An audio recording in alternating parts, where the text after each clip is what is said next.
First heat race rolls down onto the speedway as we speak. 100 points to win this from the pole, plus 5 points for every position back that you get it. So you win from second, 105. You win from third, 110, etc. through the field. As it's Andrew Deal and Joe Perry making up row number 1. Bradley Fazard and Trey Zorner in row number 2. Drake Edwards, Carter Jensrud in row 3. Chance Hall and Jeffrey Newell row number 4. Brody Fusen in row number 5. All by himself. 9 cars going 8 laps. Top 40 in points. We'll lock into 4 qualifiers. Everybody else, we're going into D mains tonight, guys. D features are due up later on in the program. First Ds of the week are coming. 2024, it took 75 points to make the qualifier and 91.5 to make the invert for it. So that's generally your range you're looking for to get there. You're going to want to be somewhere in the top 4 of your heat race or make a big old run up from the back of it to do so. Those numbers are, for the guys that look at them, can really be valuable to, especially if you take a look at the chart and know you get a pretty good idea of what you need to do. Heat race 1, Andrew Deal, Joe Perry starting us off. Excellent start for Andrew Deal, and the green light stays on. Or not. At least through turn 1. Turn 2 makes me look like a liar as we come out, and I'll have to do it all over again. I think Andrew Deal's start might have been a little bit too good there. Drake Edwards did not want to see that one come back. Yeah. And now, I think he started, where did he start, 6th? fifth. Inside row 3. Yeah, he was almost a second there on that start, so he did not want to see that one get called back. Well, Bradley Fazard will join up in the front row now with Joe Perry. highest number in the field. Looking to get an easy 110 points. If he can hang on here, we will see. Perry hiccups for a second, although Deal's going to drive right back to his inside. It's Fazard and Deal here on lap number 1, and Deal down low with a run at the lead, coming to the front of the racetrack. Give it to Fazard the first time by. Don't worry, Mitchell. Drake Edwards still making his way forward up to the 3rd spot. As you see your lead duo here, Perry and Deal. Deal trying to get back to the top spot and salvage things, but here comes Drake Edwards trying to creep into the picture now. That green car that keeps popping in your screen is Brody Fusen, up 9th to 5th already, looking for 4th right there underneath Perry. He's got it, making his way downtown. Yeah, it's pretty impressive for how wet it is. Back up to the front we go. Fazard pushing wide off the corner. Deal trying to scramble to get back to first. Drake Edwards looking good in 3rd. Lots of time left in this one as ticker might be just a hair off of the laps to go. We're 5 in, 3 left. Yeah. They get 4 in, 4 left. No, you're right. I think, yeah, according to the scoreboard, you're right. So Drake Edwards is trying here. Edwards with the lane around the high side. Deal blocks him off coming out of 2, and they're rolling to the white flag. And Brody Fusen has really tried to make his way up into the picture here. Might run out of time, and Fazard looking for 110 points here. Edwards going to sneak by Deal. There's contact there in turn 2. Oh, Brody can't capitalize on Andrew Deal's mistake, and there's your checkered flag. So 110 for Fazard. Deal backing it up 2-1 is still worth 93. Deal ended up 3rd. Edwards got him there on the final lap. So that ends up being 80th, first to 86 would be for Deal. Drake Edwards' car looked very maneuverable there. I feel like that was definitely his crew chief, whoever was working on that thing, had an idea what he needed there because he could go anywhere. And 9th to 3rd is worth 118, 116. Some good point runs there. Edwards 5-2. Fazard gets the 3-1, and Fusen goes 9-4. Well, up top, Blake Anderson, K1 Race Gear interview with our Heat Race 1 winner. 3rd to 1st for Bradley Fazard. Last year, guys, he won the C-Main on his prelim night. Tonight, I think he's pretty safely in a qualifier. Bradley, track narrow a little bit because it's so fast. How the heck did you go 3-1? Oh, man, you know, I got to thank Andrew Deal for making a mistake there on the start and handing that one to me. We weren't sure if we were going to make Chili Bowl this year. We didn't have an engine, you know, until just a couple days before move-in. So we got a little bit of tweaking to do on it. It doesn't want to take off too good right now, but, you know, I got to thank the good Lord above for getting me here. B&H Fresh, my mom and dad. You know, this is a dream to get to run this race. So I'm glad we could pull off the win there. We're looking forward to the rest of the night. He was 9th in ASCS Gulf South points last year, guys. Tonight, we'll see him in a qualifier later on this evening. Thank you, Blake. Heat Race 2 is making its way down and onto the racetrack. Our BR Motorsports ignitioneering picture down the front straightaway. Gage Laney, Jeff Stassa, row number 1. John Clemundi and Brad Wyatt in row number 2. Joe Boyles, Tony Helton in row 3. Scott Kruder and Mariah Eder in row 4. Tim Kent by himself starting at 9th. 100 points again to win, plus 5 for every position on back. That's got to be the oldest car engine combo. I know Corey Day wants to say his is 50 years old, but this one actually is 50 years old. 9 cars, 8 laps, Heat Race 2. Off the corner, Laney and Stassa bring us to green. Clemundi gets a little sideways in the inside of the second row. Bumper tack through the corner, give the early lead to Stassa in the 91. Shooting through, Clemundi trying to pick up a spot again. As the race for second between Laney and Brad Wyatt is on. Wyatt sitting in the 3rd spot, trying to keep everybody behind him. Clemundi a little tighter on top, and here comes Mariah Ede. Ede started 8th. She's worked her way up into 5th, almost 4th, as she sticks a nose underneath Clemundi. Oh, no. Look out, Wyatt around. Oh, no. Ede goes bouncing off. Everybody stays straight. We're still green. Arcas. Helton, the 81G, trying to get in and through. Ede holds the spot as you've got Kent in the 07 challenging now. Kruder in the 00K trying to work underneath the 81 of Helton for 6th. There's Kent and Boyles at the back of the field. Boyles has a lane down underneath Kent. Can he stick her through? Is there 3 wide for just the blink of an eye in the corner? Wheel stand from Kent as he drives away from Kruder. Helton, the 81 car, is 6th. This is all happening back in the field for positions that don't yield a lot of points. The guy having the easy cruise of it out front is Jeff Stassa in the 91. Oh! Crew chief? Oh, no. I didn't even see what happened, but I see the rear axles snapped out of the thing. Hopefully it's just a wheel center, but I doubt it. So left rear, Yeah. all kinds of off. And Brian Ward, you get to be the first to deliver the bad news to Clinton Boyles. Yeah, it's anodized red and it's snapped in half. Oh, no. That's not good. Yeah. That thing's seen a lot of races in its day. So you got your value out of it. Clinton, have you ever drove that? Yeah, I drove that here a couple times. I made a couple prelim features in that car. Nice. I think 2017 was the last time I raced it here. I'm going to go ahead and say that was probably your fault then. Yeah. Something you did. It definitely wasn't Joe's fault. I'm sure I hit somebody or turned left on somebody because I was looking left and ran him over or something. Dason, is that you? Yeah. That's too far. Santino probably has no idea what we're talking No, about. I'm so lost right now. That's You all should good. watch the shootout and then you would know. You should just run the shootout. Yeah. Well, listen, I had to take the winter off, first year being married and all, so Oh, first year back. dreaded wife aggro. I get it. Oh, it was, I mean, Christmas didn't fall in the middle of the week, too, and everything got pushed. It'd have been a different story. I talked to Cannon about it, potentially running one of his cars, so just to get the laps and the experience. Also, running the wing micro around here is a blast. 1 to go. Stassa under fire from Laney down late. He's gonna hang on at the line. Oh, right, he got it right at the line. So Stassa gets 105. Ede to 3rd from 8th is going to be a nice point scoring run for her. Give her 111 points in that one. Oh, man. We'll get to that after we talk to Earl Hoon Jr. up top. Yeah, thanks, guys. Things are starting to get a little hectic up here by the scales. And Jeff, a 2-1, it's going to give you some positive points. And how close are you going to keep an eye on the other heat races here to see how the other drivers do? And hopefully you can make it into a qualifier. Yeah, we'll just watch the track here. We're a little tight right now, so we'll have to loosen up. But pretty good run, 2-1 there. Should put us in the qualifier. Guys, Jeff Stassa was able to make a couple 360 and midget starts in the 2024 season. And good heat race win for him right there. All right, thank you, Earl.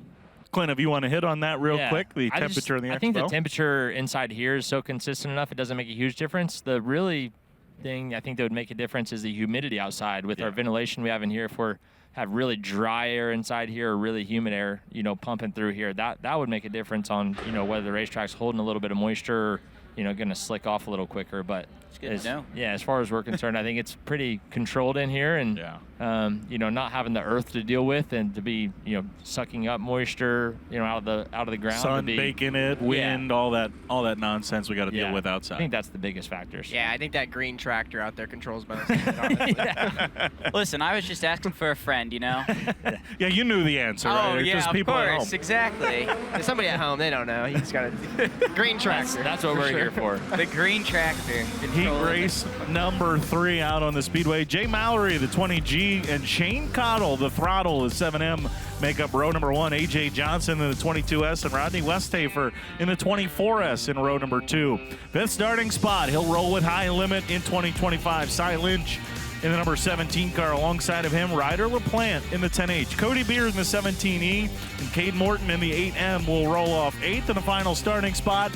And Alex Bowman Racing entry and great point opportunity, the 55V for C.J. Leary.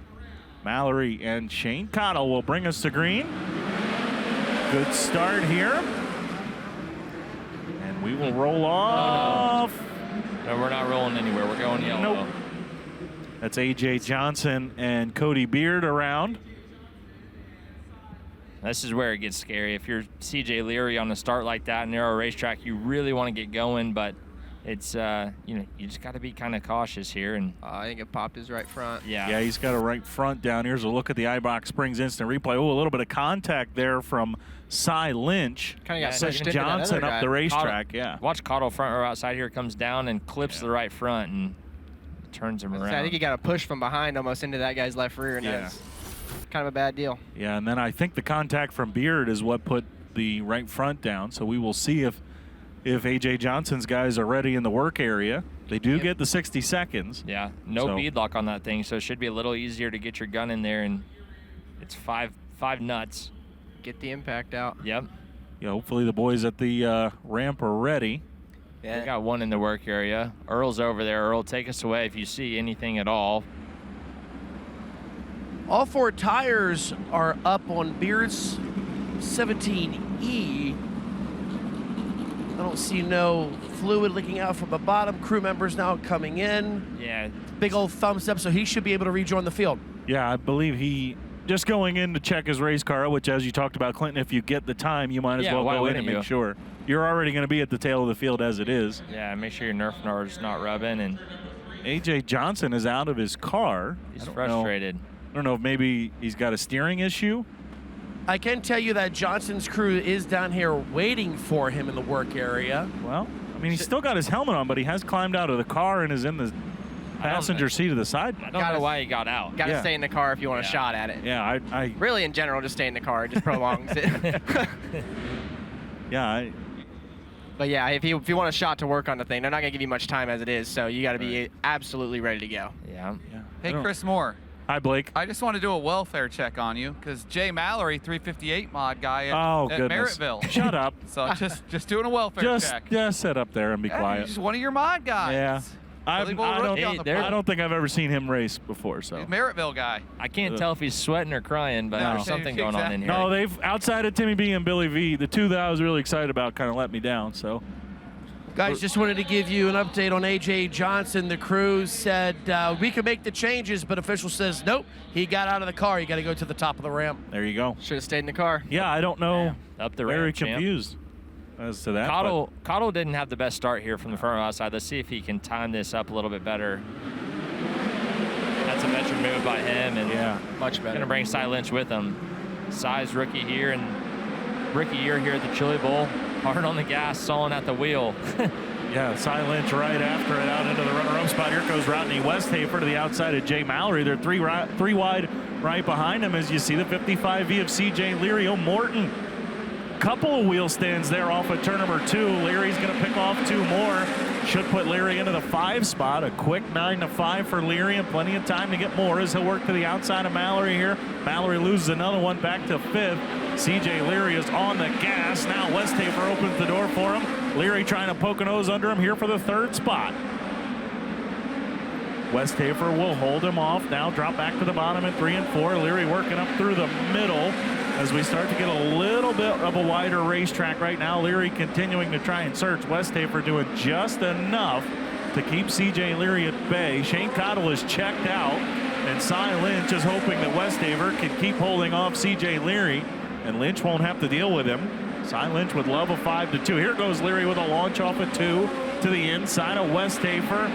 And Westhafer drifts up, and Leary will take the 3rd spot, but now just 2 laps to go. Right behind him, Ryder LaPlante up into the 5th spot. Now he and Cade Morton going at it. As you see Shane Cottle take the white flag. Finished 3rd, did Shane Cottle here at the Chili Bowl. He will work off of turn number 4 with a 2-1, 105-point effort. Cy Lynch goes 5-2, and CJ Leary goes 9-3. Man, those Bowman cars are fast. They're very maneuverable, and they got a ton of grip, and they look really stable. It looks like a fun blast to drive, to be honest with you. They've been getting better all week long as each driver goes, a collective effort between everyone. And, you know, after KTJ and Jake Swanson go, CJ's got his stuff absolutely dialed in. Yeah, they bring a stout group, and really good race car drivers to get feedback on. 116 points for CJ Leary with the 9-3. 108 points for Cy Lynch going 5-2, and 105 for Shane Cottle going 105. So heat race number 1, we had 3 guys with 100 points, and heat race number 3. All right, let's go up top. A K1 Race Gear interview with Blake Anderson. 2 prelim wins here, 07 and 11. Shane Cottle, Chili Bowl veteran, 10 times in the big dance, including 2nd in 2000. But Shane, is this racetrack pretty unique? It certainly seems like the heaviest track we've seen this week. Yeah, definitely heavy. They got some. They definitely put some water in it, but starting to slick off a little bit up towards the cushion, but still found some grip out there. You like that high side? Oh yeah, I love that high side. Yeah. We love watching Shane Cottle on the high side, guys. 2nd in 2000, trying to get back in the big dance for the first time in nearly a decade. Yes, sir. Thank you, Balake.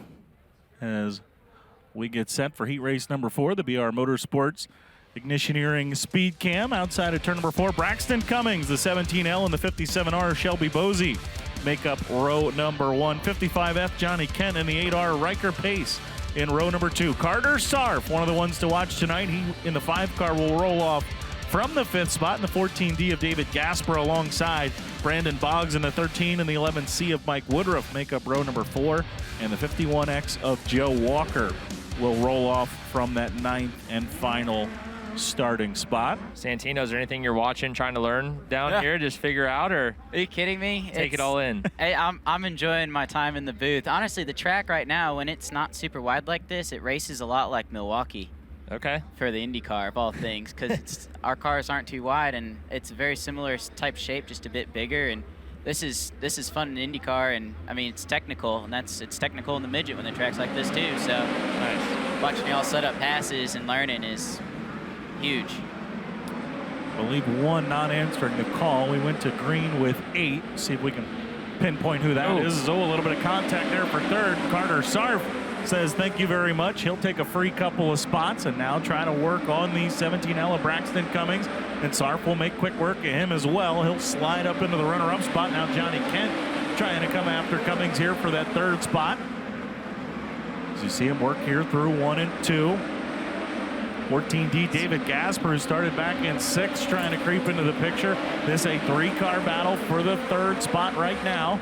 Cummings working right up against that mini curb through the middle of the racetrack as you see Sarf closing in on Riker Pace here for the top spot. Oh, Cummings sideways in the middle of 3 and 4.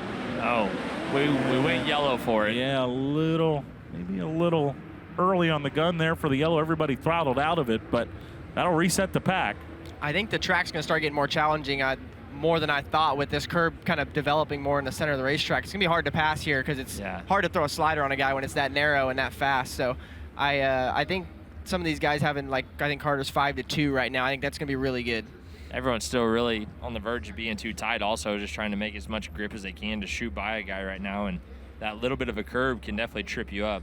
Something of note here, Shelby Bosey, the outside pole setter, was the car that didn't answer the call. So Riker Pace will get credit for 2-1 right now. Everybody in the outside row sliding up as you get a look here at the Braxton Cummings machine just a little bit sideways.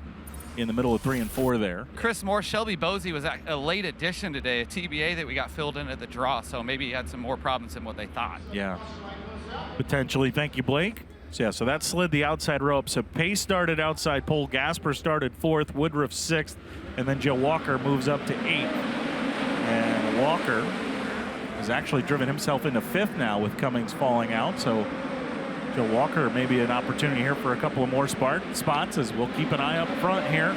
Riker Pace started 2nd. Important for him to try and keep the lead. But Carter Sarf coming after him up on the berm down on the bottom. Pace trying to shut the door. Sarf will dive bomb into the corner, slide up. Pace trying to cross him over. Sarf, though, will have the spot at the line here with 2 laps to go.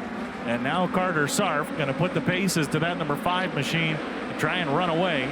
Now you got these 3 cars battling here for 3rd. Kent, Gasper, and Walker. Here goes Gasper to the inside on Johnny Kent. Kent, though, right up against that curb through the middle of the racetrack will hold him off.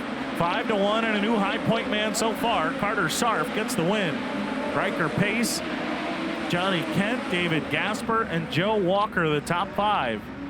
That was a veteran move there when he was rolling the bottom there, putting the pressure on there, and ultimately made a mistake made Riker Pace make a mistake and capitalized on it. Some solid driving, solid wheeling. Yeah. So Carter Sarf, 120 points for 5-1. And that will put him at the top of the charts. One of the better runs we've seen this week. I think Dason went 6-1 last night, but by and large, Carter Sarf cementing himself at or near the top of the point chart at the end of heat races here on Thursday night. And Earl Hoon ready up top for the K1 Race Gear interview. Earl. Dude, what a performance, Carter Sarf. 5-1. It should give you 120 points, I do believe, and that's going to set you up real nice come a qualifier. Yeah, that feels really good to get that over with. My heart's been racing all day, just thinking about the heat race and making sure we get through it. And yeah, it's just an awesome start to the week. Just picked a bunch of weight up off my shoulders, so hopefully go forward in the qualifier and set us up good for the feature. Carter Sarf, guys, was very, very fast in that heat race, as you can see, for still what could be a narrow track surface coming up a little bit later. Thanks, dude. That was a good interview up there. We're going to head on to heat race number 5 here. Heat race number 5. We've got some IndyCar flavor coming up here in this, as it is Justin Dickerson and Dalton Camfield, row number 1. Catherine Legge and Dan Bennett in row number 2. Brady Bacon, Parker Jones in row 3. Kyle Bielman and Henry Chambers in row 4. Matt Westphal all by himself starting 9th. So I said if it feels wrong, it's probably right. And if it's feeling right, you're probably wrong. So hopefully that's got to be a very comfortable feeling, I'm sure. Hopefully Kaylee's giving her a lot more support than I can. I still don't know what I'm doing half the time, if not more. Well, she'll want that start back. Green is out. Dickerson trying to hold on to the early advantage. It's Camfield on the high side, taking it away from him and following him up and around and picking some spots up early. I want to say that's Parker Jones in the 41B. It is. He's running 2nd in the early going. Camfield, Jones, Dickerson. Brady Bacon has picked up 3rd. Bacon sneaking to the inside on Jones, looking for the spot. Shows him a tire, driving underneath. Way up racetrack goes Camfield. And Brady Bacon, just like that, 5-2-1. It's going to be a good scoring run for him if nothing goes wrong here forward. Westphal trying to sneak in and threw up into the 3rd position. Also, he has it. Big mistake from Camfield down the front stretch. Like Camfield's car might be broken or something. He's getting over the curb pretty bad. Everyone kind of getting single fouled out. That's Westphal looking to make a move on Jones for your 2nd position. Matt Westphal, USAC winner in the late stages of the year, going wheel to wheel with the 41 of Jones. Jones driving around on the outside, holds on to her for now. Back downstairs goes Westphal, who's probably made 1,000 laps at the Expo, just like he's doing right now. Hitting his marks down around the low side of the speedway. The checkered flag's in the air. Brady Bacon is going to take this with ease. Here's for 2nd and at the line. Margin of victory for Parker Jones is a couple hundredths of a second. 0.27, something like that. 0.23. Wow. So Bacon with 120 points for him. Westfall on a 9-3 run worth a bunch as you're going to get a look at the IBOC replay. 9-3 worth 116 for Matt. And Jones went 6-2 there, guys. That's worth 113. So nice run, Parker Jones. Man, that was close. Yeah, so close there. And that's the difference in having your transponder on the front side of your tubing or the back side of your tubing. Yeah. Can you do that?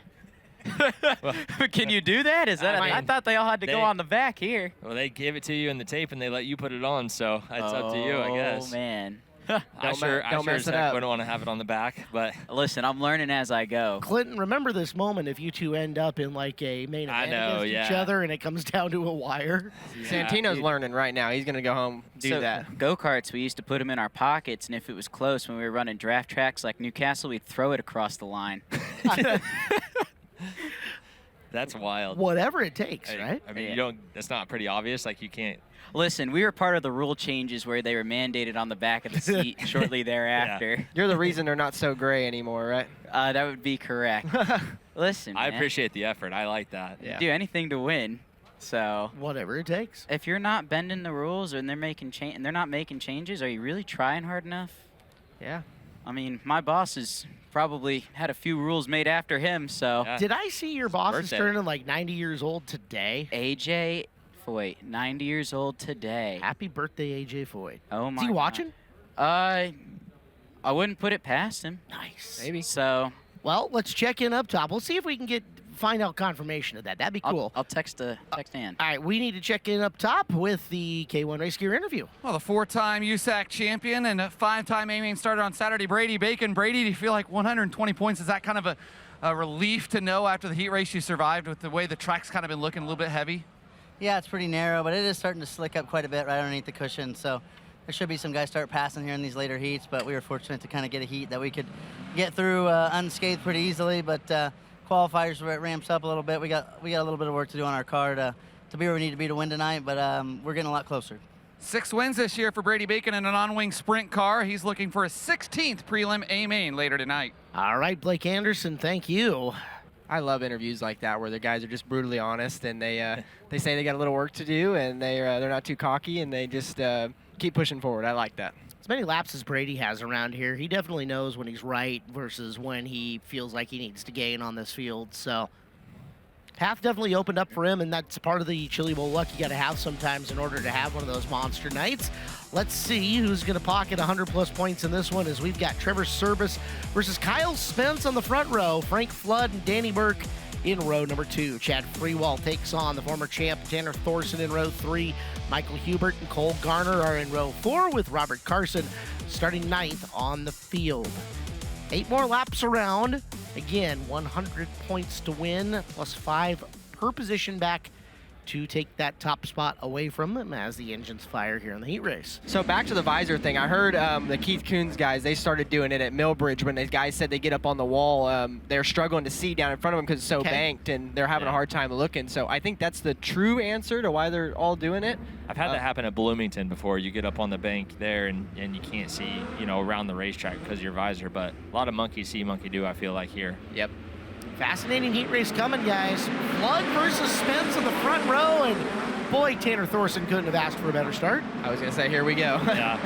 You got your 3 cars to the front that you want to see, and the rest of the field just trying to sort it out. Here comes Tanner. He's down on the bottom as Spence leads lap number 1 up around There's that the slider top. line I was talking about.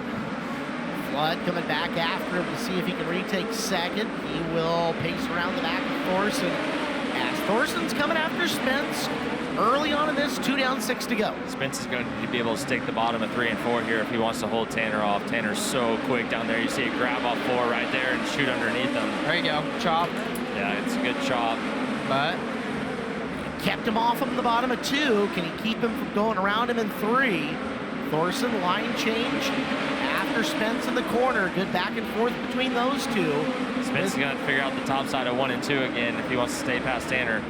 Tanner's going to circle him right here down the front straightaway.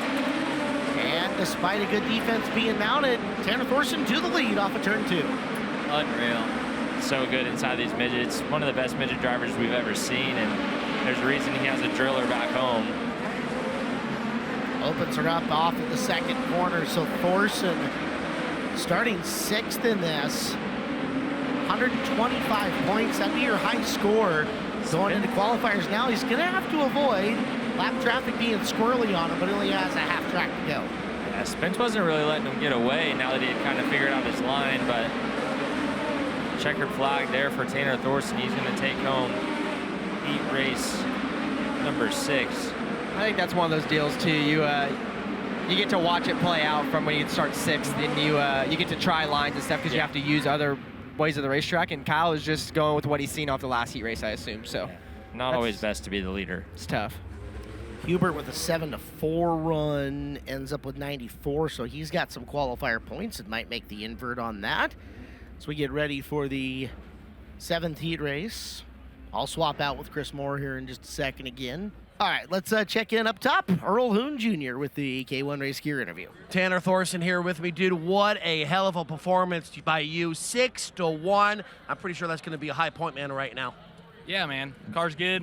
We got our balance back a little bit better from last year and the years before, and changed a couple things right there before we got going here for practice, and seems to help. So I'm happy with it. We'll keep building and see what we can do in that qualifier. How much does this help your confidence for the rest of the night?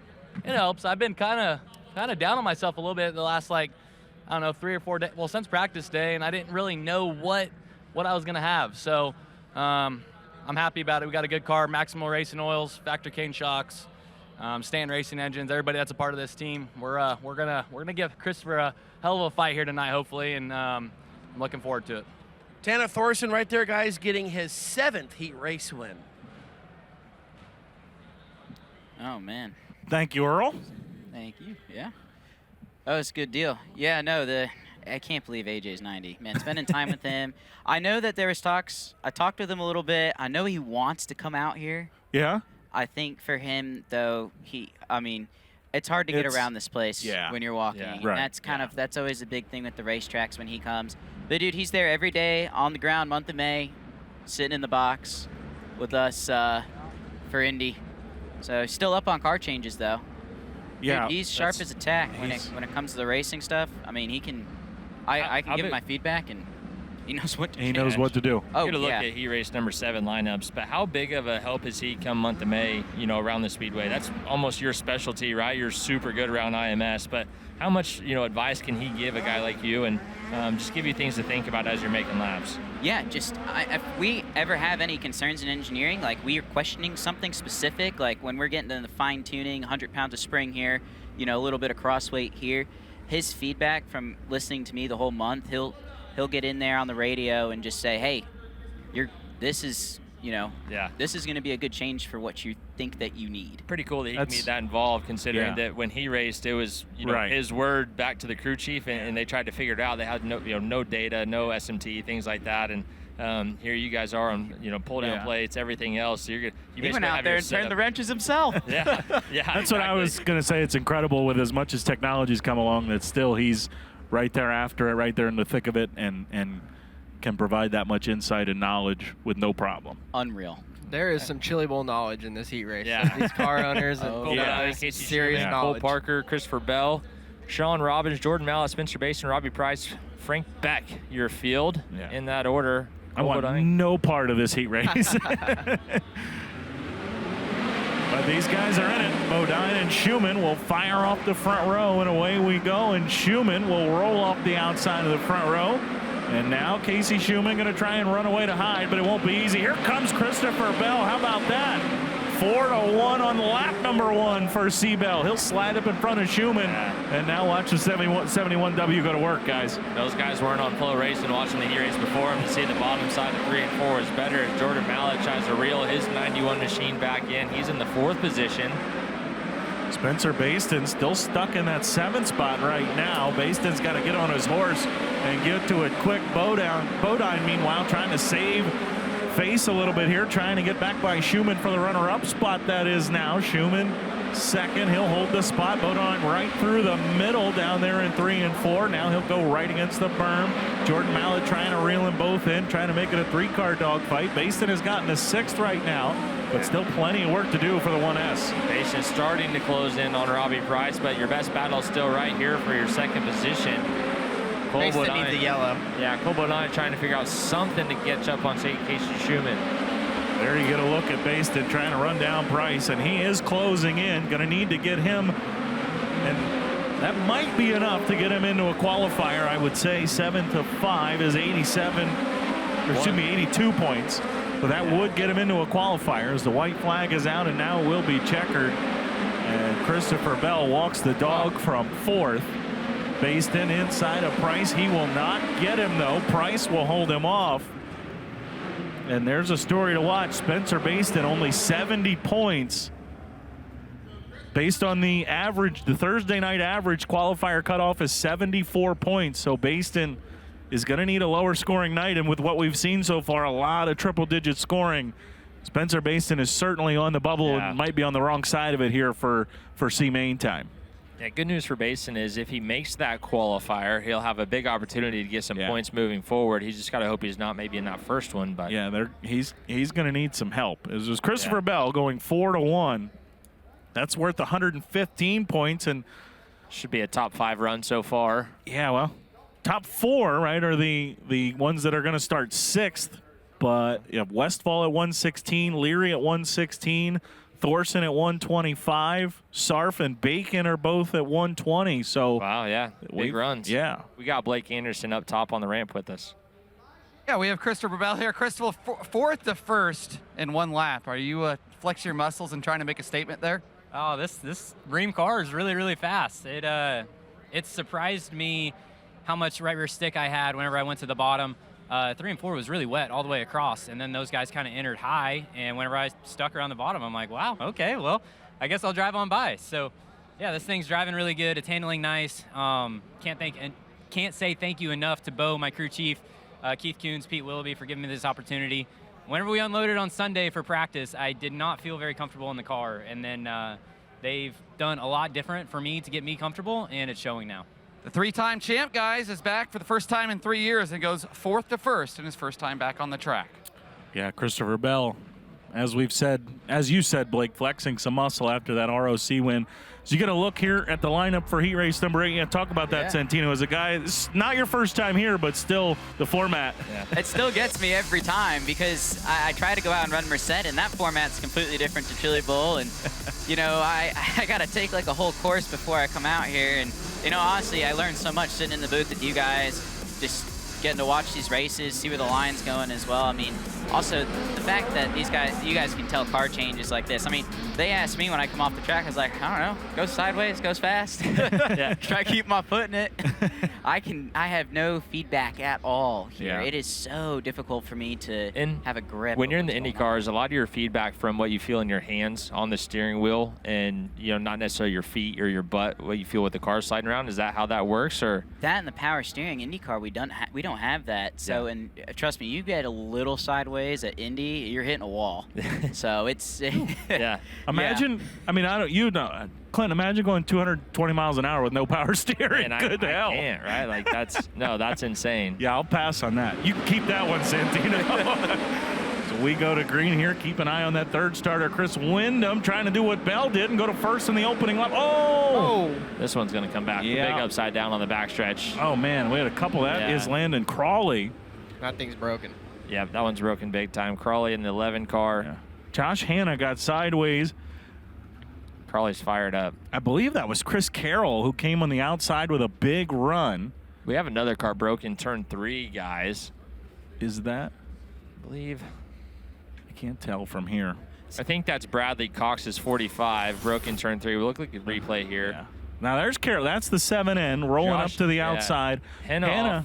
Wyndham's right rear. Yeah. And as he spun, Crawley collects. Watch right here. Hits it and crashes, and there's the 45 car with the broken front end. Yeah, I think it took the radius rods out there on the right side. You could see the Crawley's rear end break as soon as he came across the front end of Hanna. Yeah. Brian Ward is on the scene. He's going to get a word with the driver of the Jason Sides machine in 2025. Brian? Yeah, Landon's hopping in the side-by-side here. Rough going upside down on a midget here in Tulsa. Tell me what you saw coming out of turn number 2 to kind of start that situation. Yeah, it's kind of the typical deal here. You know, you get guys that probably shouldn't be on the front of a heat race, and they are. And I got kind of out of whack on the start. I'm just getting punted, and it's just the typical Chili Bowl deal. Just everybody wants to win, but some of them want to do it lap 1. But it's all good. Try and come back. All right, they're going to try and get this car to the infield now. They can't seem to get it out of gear. It's dragging. Something is going on here. So they just said, get it off the track, put it in the infield. We'll figure it out later. I think it's dragging all of it. Yeah. That's less than ideal. Those guys are going to have some work to do. Rizzy and the boys back there. Somebody Jeff, give Rizzy yeah. a Budweiser at the end of the night. Yeah, he's going to need one after that. He had some for the other reason on Tuesday night. Yeah, and as we've talked about, I believe we're going to have D-mains tonight as well. So Elijah Guile heading up the ramp, guys. Tough break for the young gun from Arizona that was 16th in a prelim a year ago. Wow. Maybe that was the car over there in turn number 3. It was. Okay. And Chris, Landon Crawley actually going in the Michael Dutcher 17 GP car this year. Okay. Thank you, Blake. So we're down to 6. Yeah. 2 cars out of the picture. Yeah, big break here for Chris Wyndham. Takes over your front row now. And still going to get credited with a 3rd place starting spot. So good opportunity here for him to snag a 110-point run. Chris Carroll as well, 6th. Now will go from 4th, and we saw the great jump he had there on that opening lap. Clinton, he might help you out. Good for our dirt draft. Yeah, it was to help you out too, sadly. I just want you to not do good. Wow. I thought we were cool. Nope, we're not. Sorry, dude. Maybe after a few of the bluegills in the cooler over there. So, Dalton Gabbard avoided all that off the pole, so he will stay there. Wyndham now alongside of him. 45B of Bradley Cox will restart 3rd. Chris Carroll 4th. And then Tom Dunkel and Josh Hanna will go from 6th. Hanna originally came from the outside of the front row there. So we'll go to green with 6. Heat race number 8 of 9. Green flag is out. And exactly what you'd expect. Wyndham right around the outside of the lead. Gabbard held firm there for a moment. And now goes back underneath of him. And just like Christopher Bell talked about, just doesn't seem to have much grip there outside of 3 and 4 guys. Chris won't make that same mistake twice. I was going to say, you worked with Chris a lot this year. Yeah, it was fun to work with Chris throughout the year. We got to spend a lot of time together going up and down the road with the Kubota High Limit Sprint Car Series, and got to learn a lot about each other, and, you know, wish him nothing but the best next year with Jason Size and the 7S on the World Outlaw Tour. So you will see Wyndham out in front of this one now. Bradley Cox trying to reel in Dalton Gabbard here for the runner-up spot. Bradley Cox started this one in 5th. 5-2 would be a solid outing for him. Chris Carroll, meanwhile, started 6th. Looked on that opening yellow like he was going to be a big-time factor, but is kind of stalled out right now in 4th, chasing Bradley Cox and Dalton Gabbard here for the runner-up spot. And now problems for Chris Carroll. Clinton, you're out. Well, you're out. You're out. No, but this is you. Yeah. You guys gotta stop talking about these guys. Every time you guys start talking about them, something happens. That's called the announcer's jinx, Mitchell. I don't know if you've ever heard of it, but it's a real thing. Commentator's curse is a real thing. As soon as you talk good about somebody, things go poor. Don't talk about me tomorrow, please. Come on. I do have my boss Larry coming in, so that'll be fun. All so right. we do have a Foyt in the building. So Larry's pretty cool.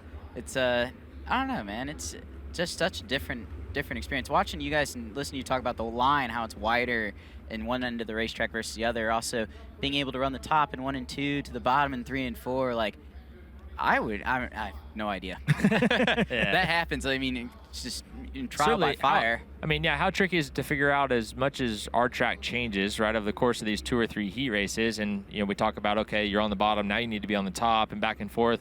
You know, how hard is that for you to come in and try to put your mind around, okay, almost, you know, 2-3 times in a race, I can be changing lines totally different. There's not one consistent line or shape that you need to race. I mean, like Chris Wyndham, he won't make the mistake twice. Over here, I'll just keep running the same line until I get my doors blown in and be like, oh, wait, I should go try that. So let me ask you this, Santino. If you were going out there right now, what would your line be if you had to pick one? You're in the lead. If I'm in the lead and I had to pick, I'd probably try and stay on the bottom. I think if I was out there right now, I would definitely be top in 1 and 2, bottom in 3 and 4.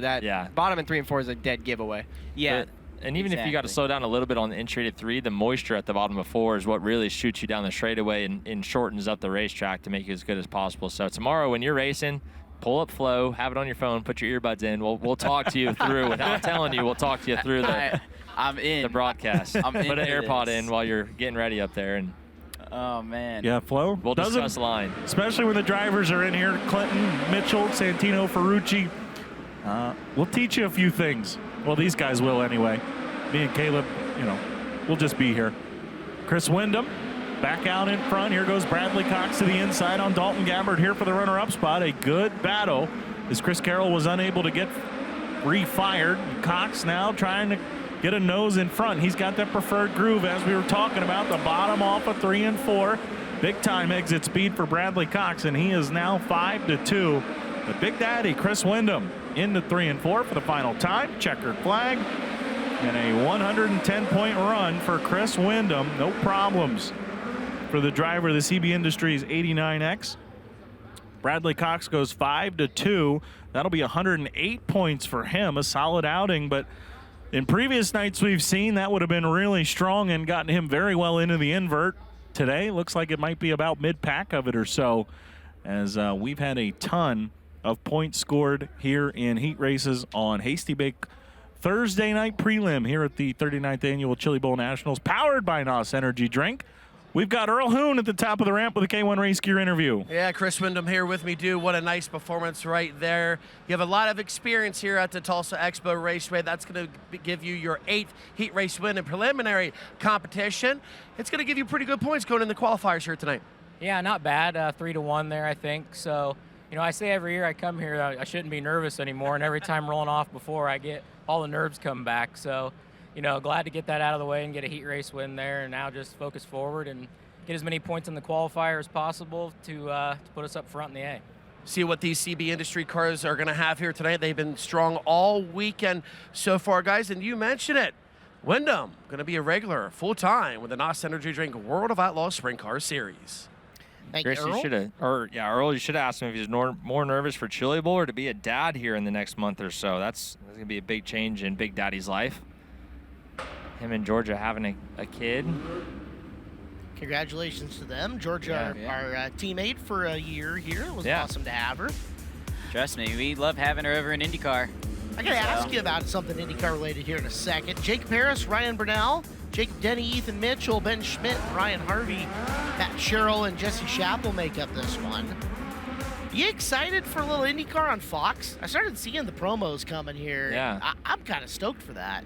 Dude, Fox is going to kill it. I mean, just what we did on our production set this week and how much time and money and effort that they're putting into this, the talent that we have in the booth this year, it's going to be big. And I think this is the step that we needed as a series to, further grow our audience. And Fox is willing to take that on. Penske Entertainment with owning our series and everything. This is stemming from that. Everything that they've done for the Speedway, the captain, it's a big deal. So I can't wait.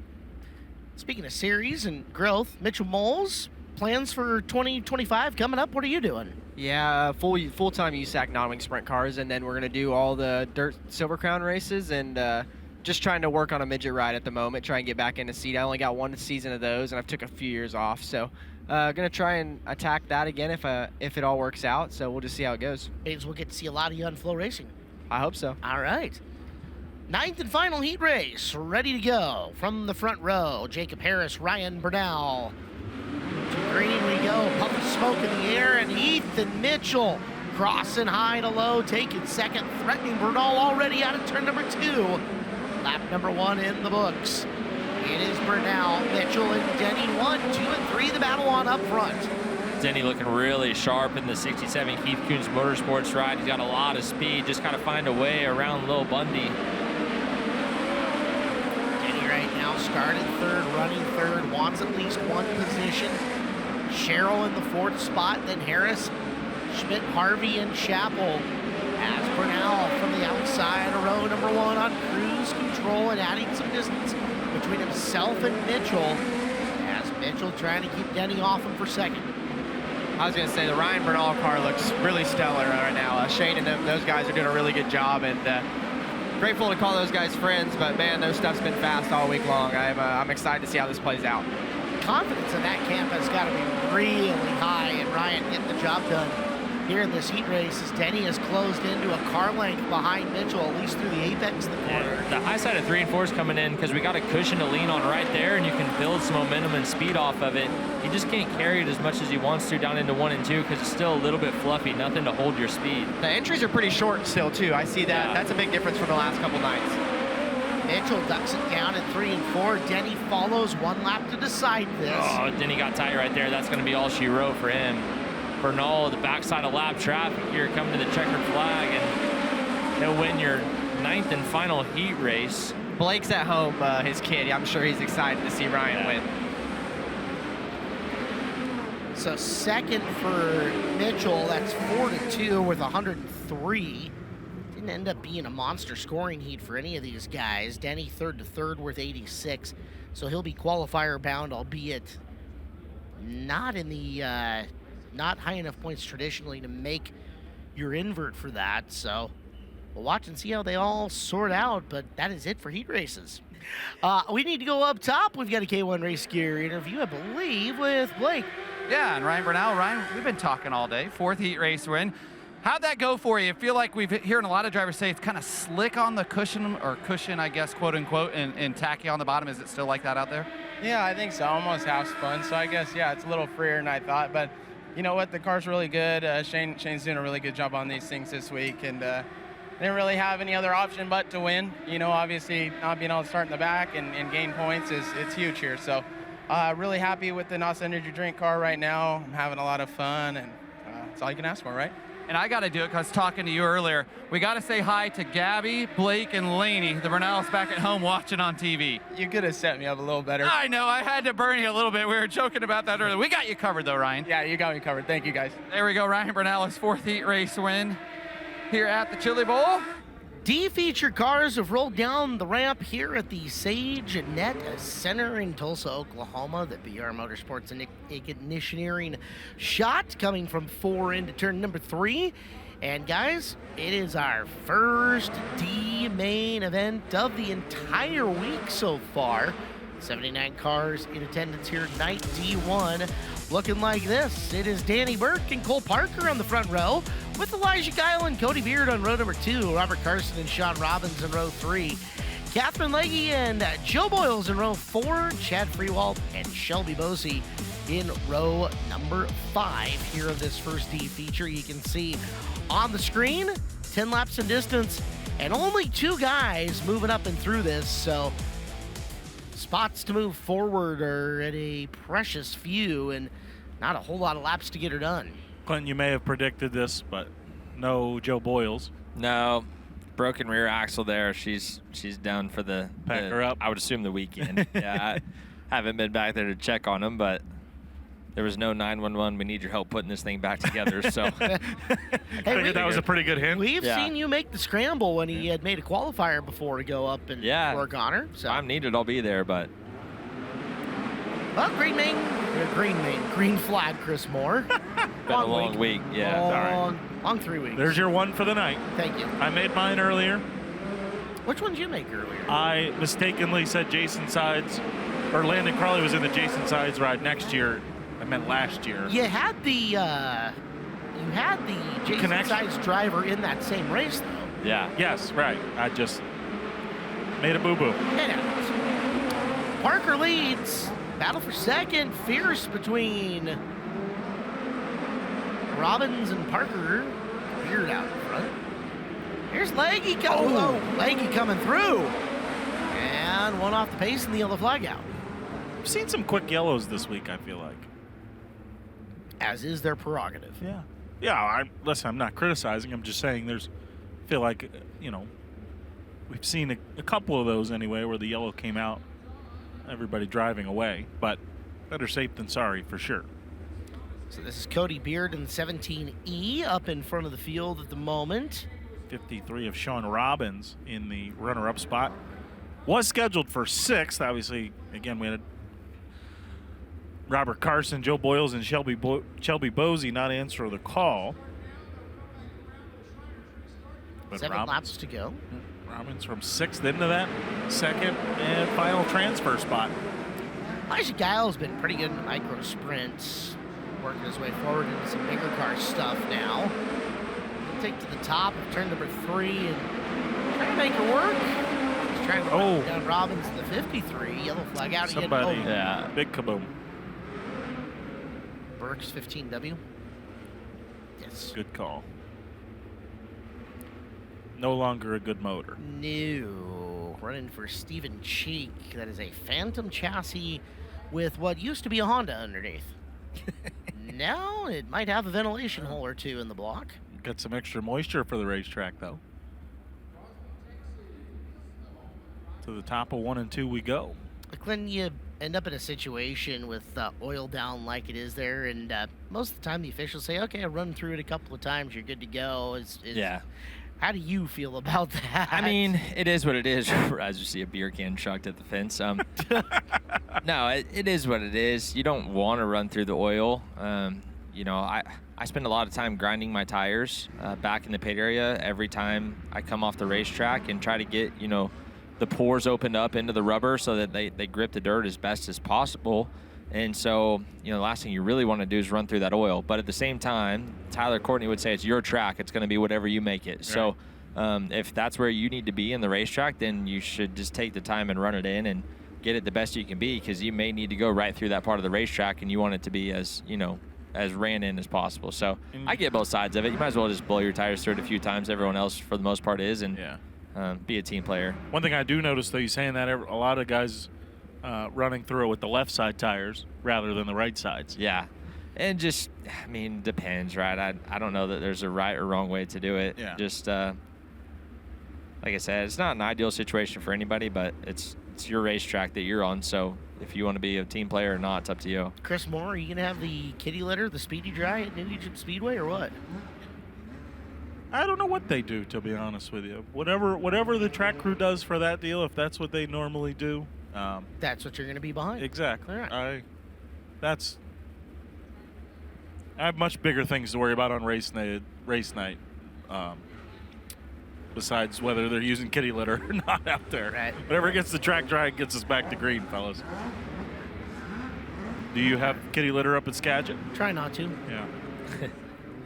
We have an interesting foam to put out fires.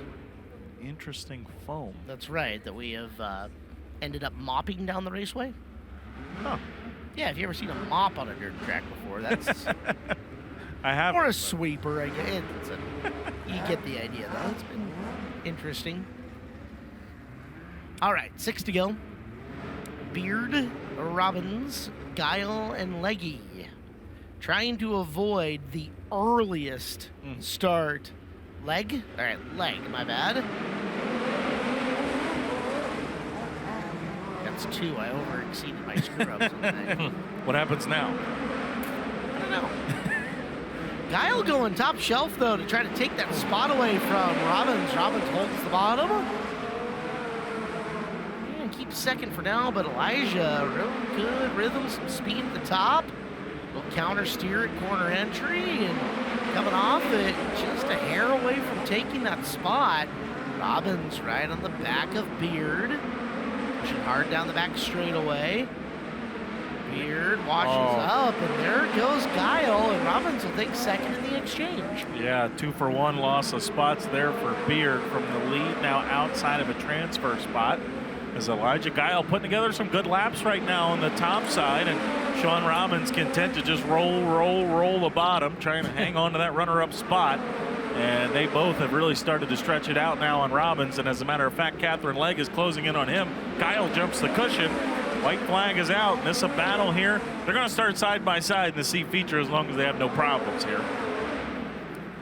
One more time into the corner. Elijah Guile off the top gets the win. Robbins takes second. And then everybody else getting ready for their MNOP mains coming up on Saturday morning. We can't say anything. We'll be here right with them. Well, I'll be in the building. All right. I'll be in the building. So we will. Earl Hoon Jr. is at the top of the ramp with Elijah Guile. Elijah Guile here with me, guys. It's going to be a very quick turnaround, buddy. You're able to transfer on and stay alive. Good job. Yeah, just car's really unstable right now. It's too tight, too loose in some parts of the track, but just trying to get laps here because obviously got screwed in my heat race. So. Elijah Gao not happy with his setup right now. Once again, guys, this is going to be a very quick turnaround. He has to stay in the car. He's going to make a hard left-hand turn, then head right to the bottom of the ramp once again to go in that C main. Thank you, Earl, for that K1 Race Gear interview. Clinton, how tough is that when you feel like you're tight? You feel tight in one spot and loose in another? It's really tricky. I mean, I kind of fought that myself on my prelim night at the start of the night, and you know, it just takes a driver that's had a lot of laps, and especially here, to break down, okay, what is making me tight? What's making me loose? You know, what parts of the racetrack do I have that feel on? And then try to, you know, give that feedback to whoever's making the setup call on your race car and go from there. But yeah, this place is tricky. The moisture has a decent amount of grip, and the slick is really slick, and it just can throw you a lot of curveballs. So we will get a look here at our lineup for D feature number 2. Landon Crawley, I believe we saw him scheduled for the pole here of D feature number 2. Jeffrey Newell alongside.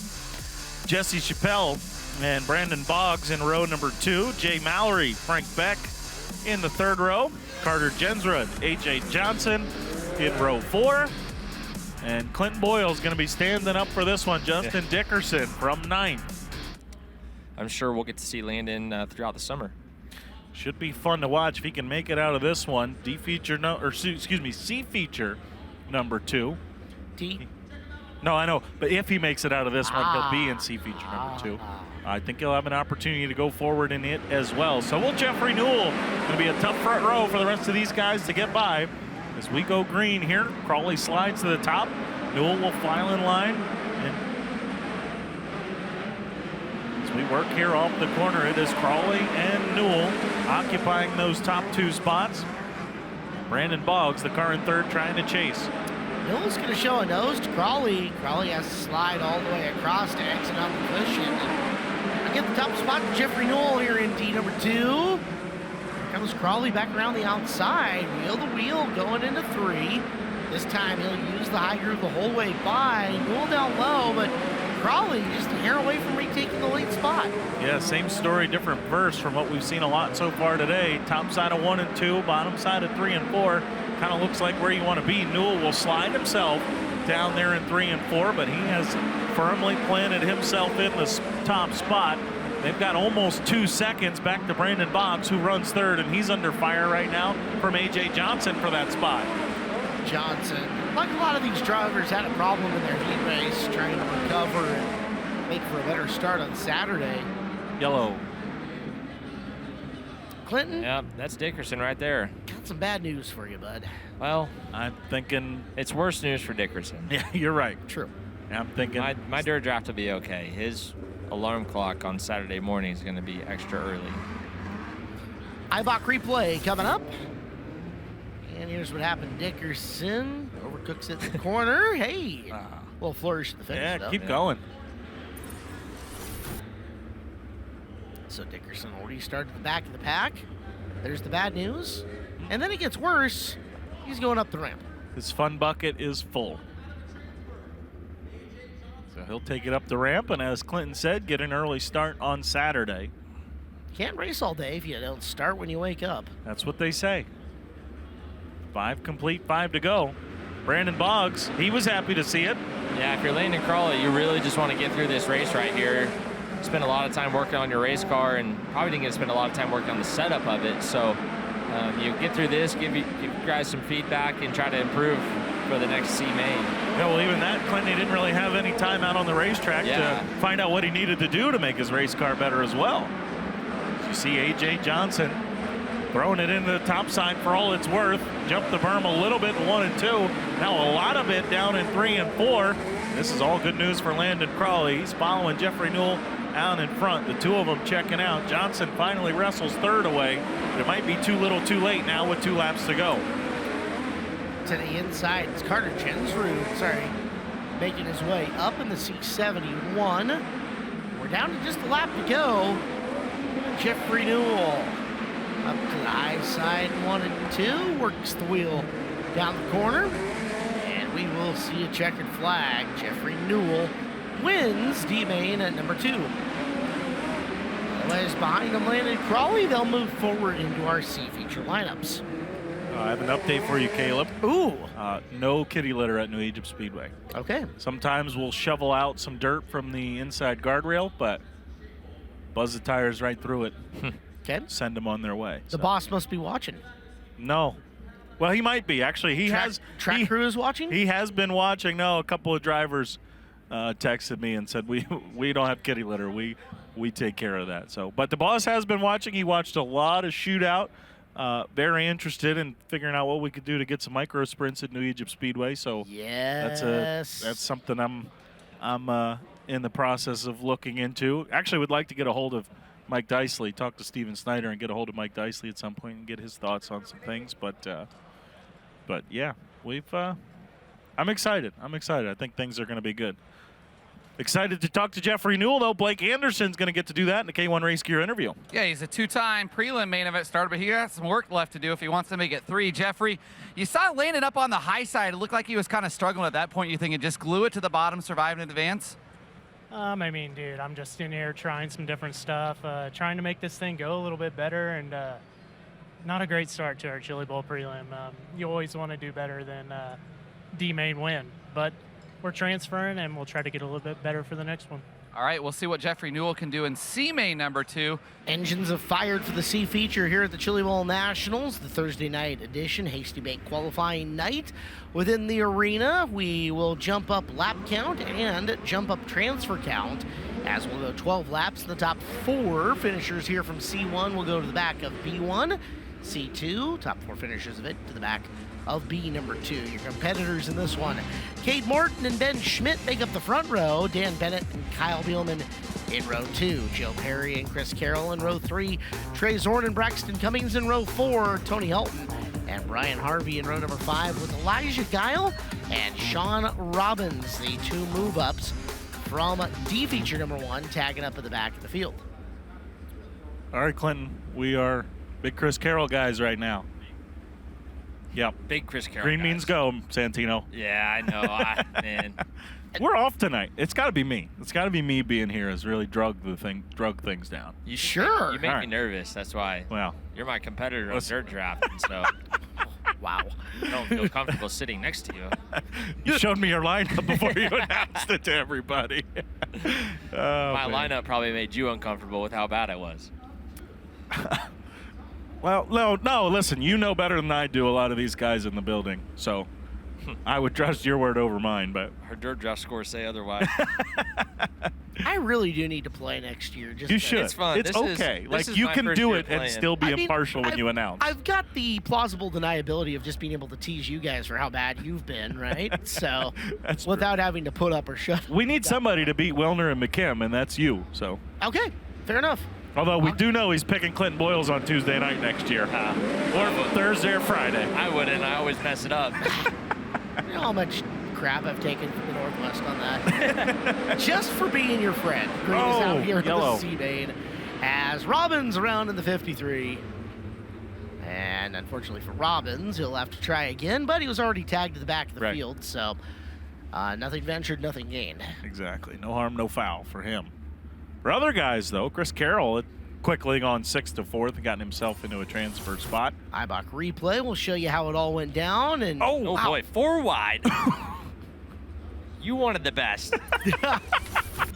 That is I can't not say the gonna work. rest or I'll probably get charged. Yeah, you get There the is royalty a fee. royalty fee to pay there. Then again, is there a more iconic saying in open There's wheel not. dirt racing? No, I mean, None. I'm sure Johnny's not watching right now, but if somebody, Grace, Somebody would tell are, yeah. You know what? There's nothing cooler than, the World of Outlaws 4 wide saying. I mean, it's just, that's as iconic as it gets for, prime time in our industry. He has tuned in years past, Yeah. so that is not, but there might be a Penguins game on right now. There could be, yeah. I don't think there is. I haven't gotten no, I'm a Penguins fan too. I haven't gotten Okay.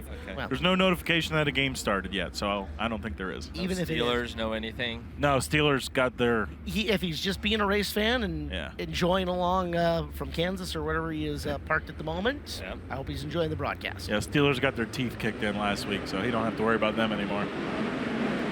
Bringing off the corner. Spoken like a true Eagles fan. As they come through 1 and 2, start much cleaner. Bielman digging for a position in that all-green car out in front. No. They almost all survive. Keep your foot in it. I think this is I want to catch the field yellow. I wouldn't be shocked to see a potential penalty here for intentionally bringing out the yellow flag. That's a pretty big no-no here inside the Expo. If you're able to drive away, you're absolutely supposed to. So Braxton Cummings, the offending driver there. Looks like they were going to let it go. Fires up and goes to the back of the field. Right now showing the lap complete. Ben Schmidt, your leader in the 35S. Cade Morton, 2. Dan Bennett, 3. And Trey Zorn in the 4th spot.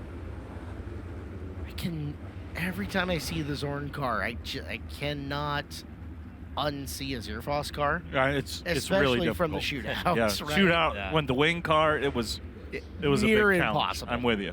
I bet Trey Zorn doesn't know what Moose's LZ bar and grill is, though. Kevin makes some good grub up there. Well, I'll tell you what, Elijah Guile. The Rhino quickly fries. up to 8th. Rhino fries? What are those? I certainly don't know what you're talking about. Fries made from I could go for some Moose's LZ. There you go, Blake. Thank you, Blake. So good. All right, settling in. Got one down.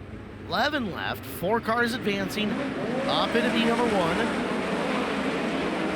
And Bennett in the X car. First one down to the bottom, running in the 3rd position. That is Zorn.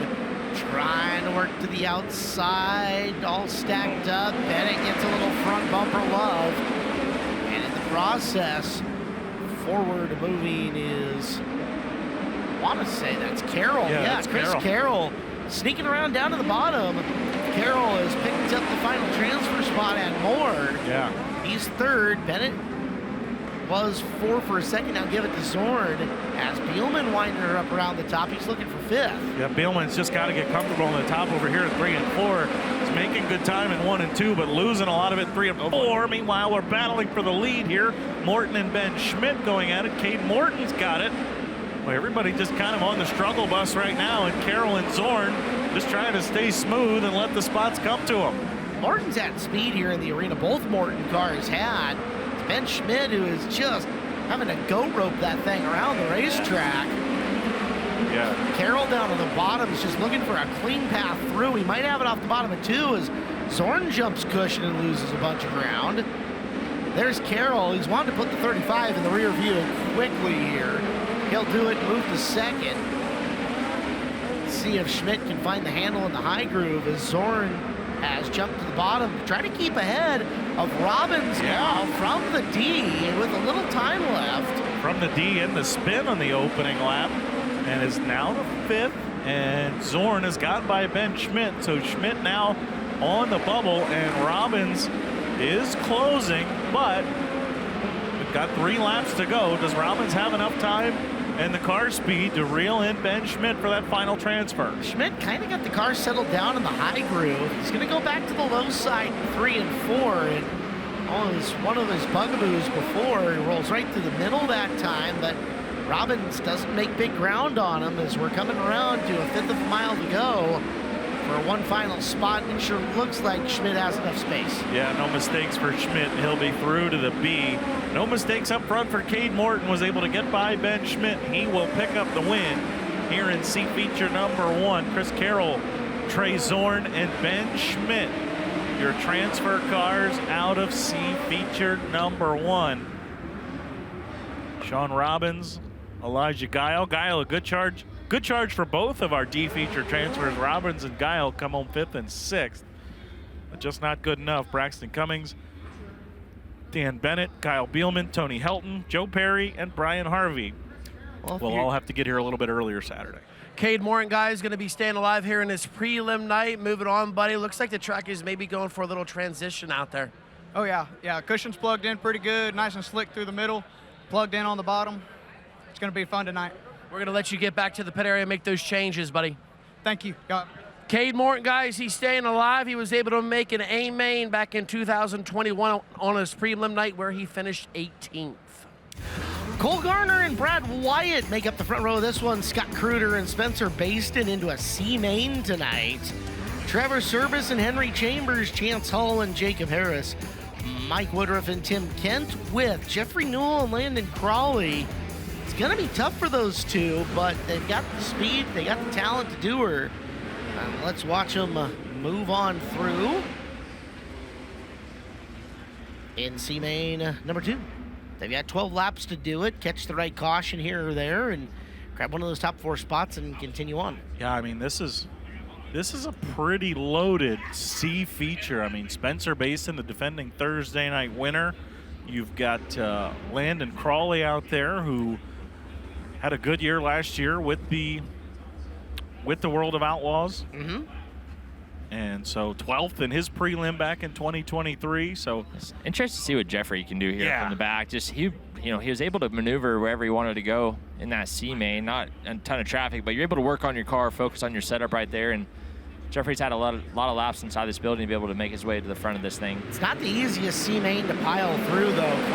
He's going to get a practice start because this one's going to come back, and Spencer Baston getting shuffled around right there. Avoid the big one here as everybody slows down to the caution, and they do. So yellow lights blink on, second try, and... Oh, Christy McDougall on the cotton today. I wonder if Maddox got a basketball game that he's working tonight. Potentially. Game night in America, Thursday. Second shot at getting this up and going. Cole Garner back row. Going to move Scott. I don't even know how to say that last name, so I'm not going to mess it up. Kruder. Yep, Kruder. Yeah. Kruder to the pole. Simplest form you could find of that spelling. I've been following Kruder's career for a few years. He's a really talented, versatile driver. And unfortunately, he didn't get the best start there. Spencer Baston going to get to the bottom of him and look underneath. Brad Wyatt. One around. Was your leader. And then the yellow flies. Yeah, Jacob Harris. I believe that is 26J. So we'll fire him back up and ready to go. They have 0 on the board, so we may get another double file start. As here we'll look at him, and Harris overcooks it right in front of Tim Kent back in the field. Kent drives away. Harris does not. Restack him, re-rack him, and we are just about ready to fire it back up. We're piling up in here, Caleb. Oh, man, the talent in here is growing exponentially, and I'm not just saying that because Wilner came in. As we're about ready to let loose on the world, our drivers only segment here in just a few. Heck, they got the headsets on now. We'll let them work through a C main. So Corey Day, welcome into the booth. Yeah, thank you guys. Thanks for having me. Al, you got your headset on yet? He's getting there. Big Al night in America about to start. We're off to a good start. Green is out. That's a better start for Kruder as he escapes to the high groove. Trying to bring Baston with him. Wyatt has the 41 car parked up top. Actually makes a good run on Baston, but Baston finds forward drive down low. Slingshots up to the high groove coming out of turn number 2. Baston driving down with Kruder back to his inside. But this lead belongs to Spencer Baston, and that might be the last we see of him. Other than this restart in which he got one piling in, it's Woodruff in the 11C, and he is collecting up the 17H of Chambers? Yeah. Or is it the 10X of Service? It's the 10X of Service who is 5th. I can't tell. You're asking the wrong guy that question. Thank you. Thank you, Chris. Yeah, seeing is not my specialty. iBach Replay is coming with a look at what happened. There's Service, and Service got a little help, got stuck, and Woodruff nowhere to go. Right front into the rear, and expressing his displeasure with the entirety of the situation. Thump. Right there. There you have it. All right, so now we're headsetted up. Let's get them live. Just hit the red button and you guys are green. Just tap it. Don't push it so hard, Big Al. There you go. It's okay. It got me 3 times here earlier today. So, Corey Day and Big Al, crew chief to the Stars, both in here for a little while. We're working on her. Corey, welcome in. Al, welcome back. Thank you.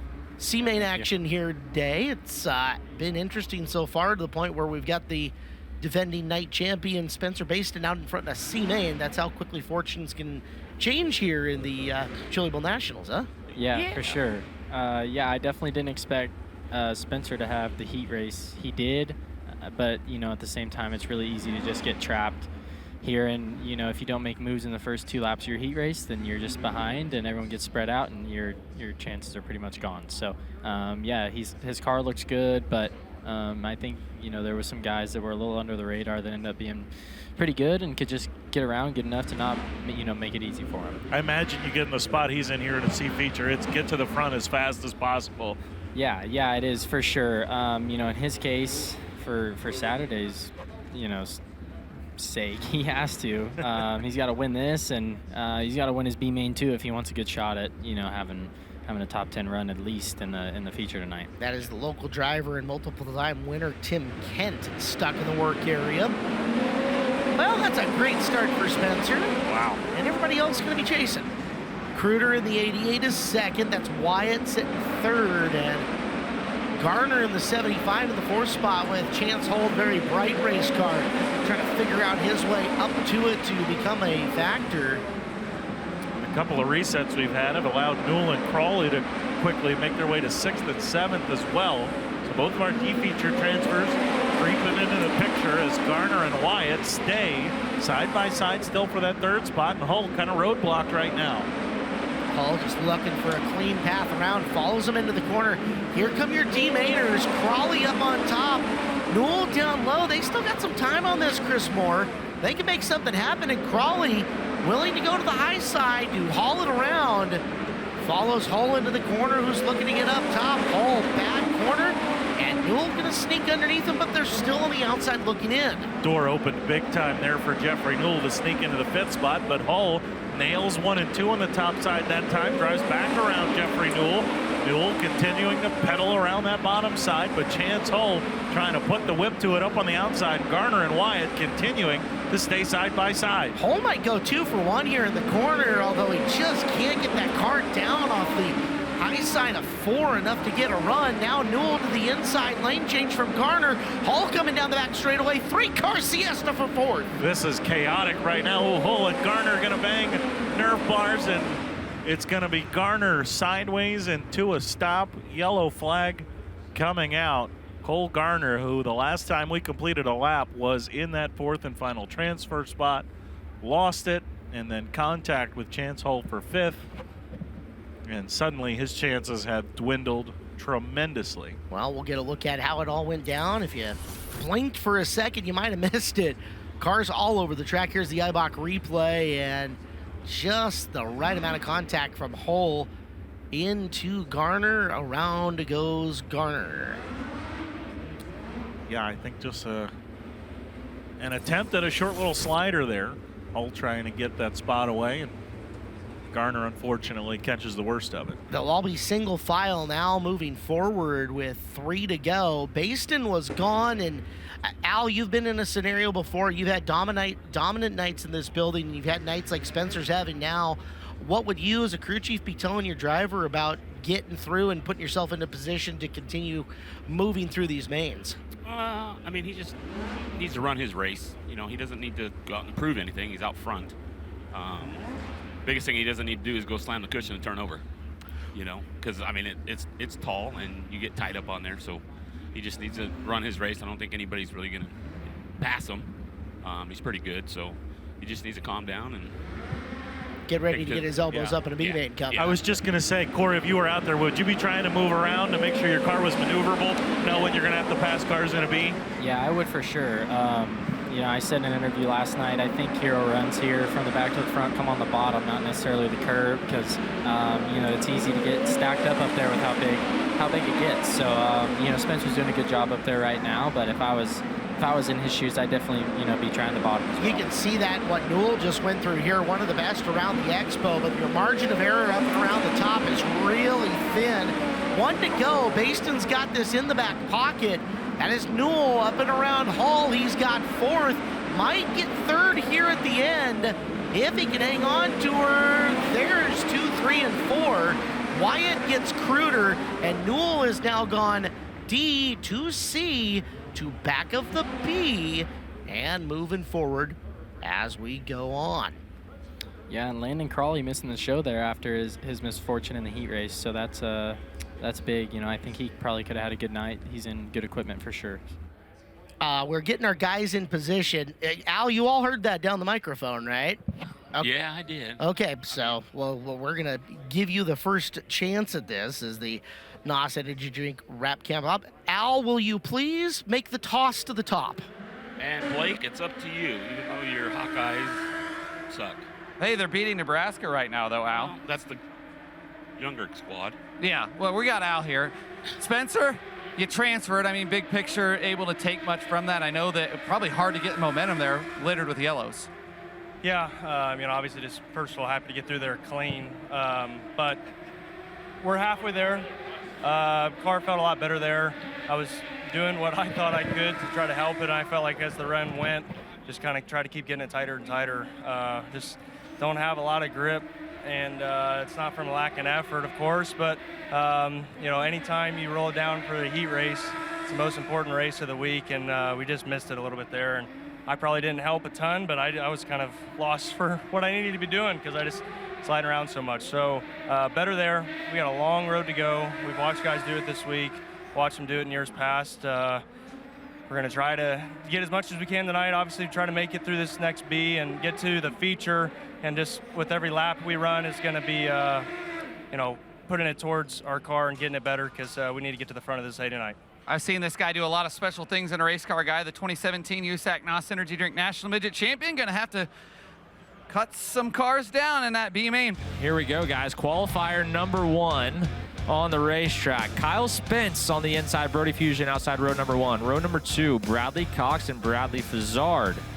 Matt Westfall, Tanner Thorson making up row number 3. Joe Walker, Michael Hubert, row number 4. Dalton Gabbard, John Bundy, row number 5, rounding out this first qualifier. Remember, our invert is 6, so Tanner Thorson, our high point guy coming into this, if he goes 6-1, that will all but seal up the pole for him in tonight's A main. That's Bradley Fazard sitting there in the 938. Not sure if he needs a second push or maybe just late to roll out here. Smoke.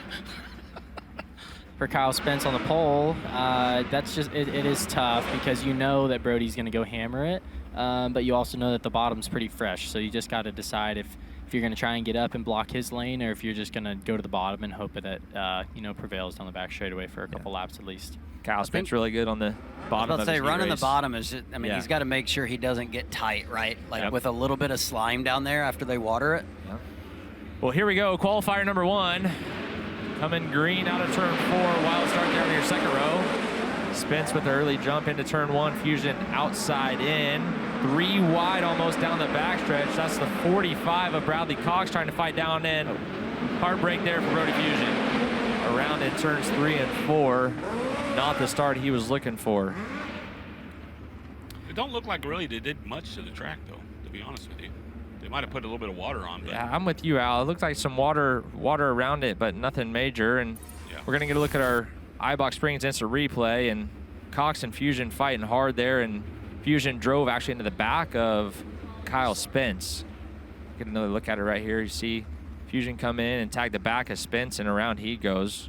Yeah, good job by Thorson to avoid that one. Looked like Spence just missed the bottom a little bit in the center there. Yeah. It looked like Fusion was trying to beat Cox and probably was going to slide himself. So yeah, when Spence checks up there, it's tough for Fusion to get out of it and avoid the back of him. So he'll refire here. We'll have a complete restart, and that should just move your outside row up. So move Bradley Fazard, front row outside, Tanner Thorson outside row number 2, making his life a little easier. Yeah, I'm thinking if you're Tanner right now, you know how fast your car is, and I feel like you always struggle with how hard to be aggressive. You know, when to be aggressive and when to kind of let it play out. Starting 4th, he can kind of let it play out here. Yeah, for sure. He's going to rip the lip. There's no doubt about it. Yeah, Fazard not with a smart start right there. You're way outside. Thorson's by him forward into turn 1. Spence is your leader down the backstretch. Cox to the inside of Thorson. slight contact as Tanner Thorson going to be your leader lap number 1. He's going to look to check out on this field. Got a little tight there. Cox has hit about everything on the racetrack so far. He falls back to 4th. That's Bradley Fazzard is outside, trying to make a run on Kyle Spence. See the 45 of Cox tight on the bottom. Fazzard's going to sneak away, and that opens the door for the 54 of Matt Westfall.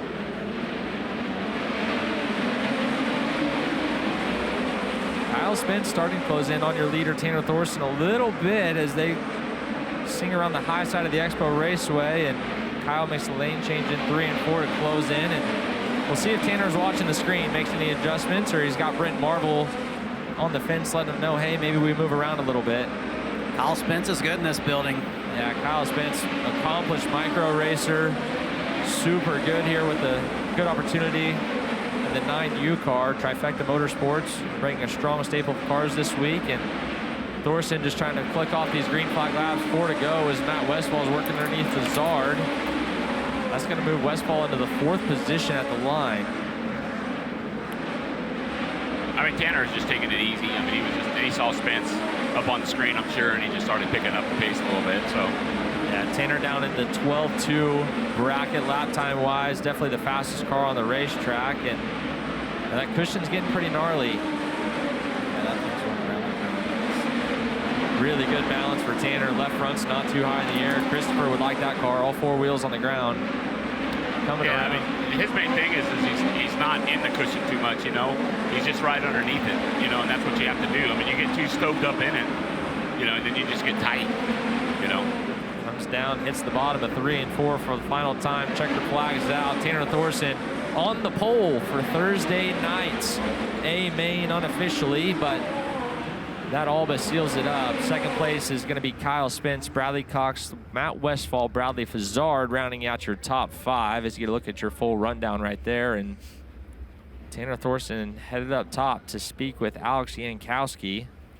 Not a lot of points there throughout the whole field other than Thorson. Yeah. Thorson, the one big mover, everyone else kind of falling in line where they may. So we're not going to be too on top of points down here. Normally we have somebody kind of doing the math, but I'm going to try to keep this ball rolling and not worry about points. We'll let Wikipedia and the Chili Bowl officials handle that. And y'all were doing a fantastic job the other night. I think it was when CV was in here and y'all were just digging. Yeah, it's tricky. All right, Alex Jankowski's up top with Tanner Thorson. Yeah, Tanner Thorson's looking for his 2nd Golden Driller here in this building. He's definitely one of the best. And what do you think there about starting up front? What's your chances here?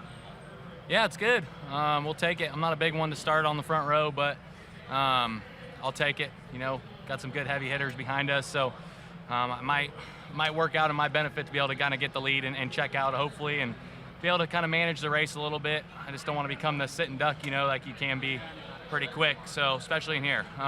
But yeah, car's good. Got to get a little bit better, and I think we're making gains. Ask him if his leg's shaking. Tell him it's Big Al. Ask him if his leg's shaking. Ask him if his leg's shaking. Leg shaking?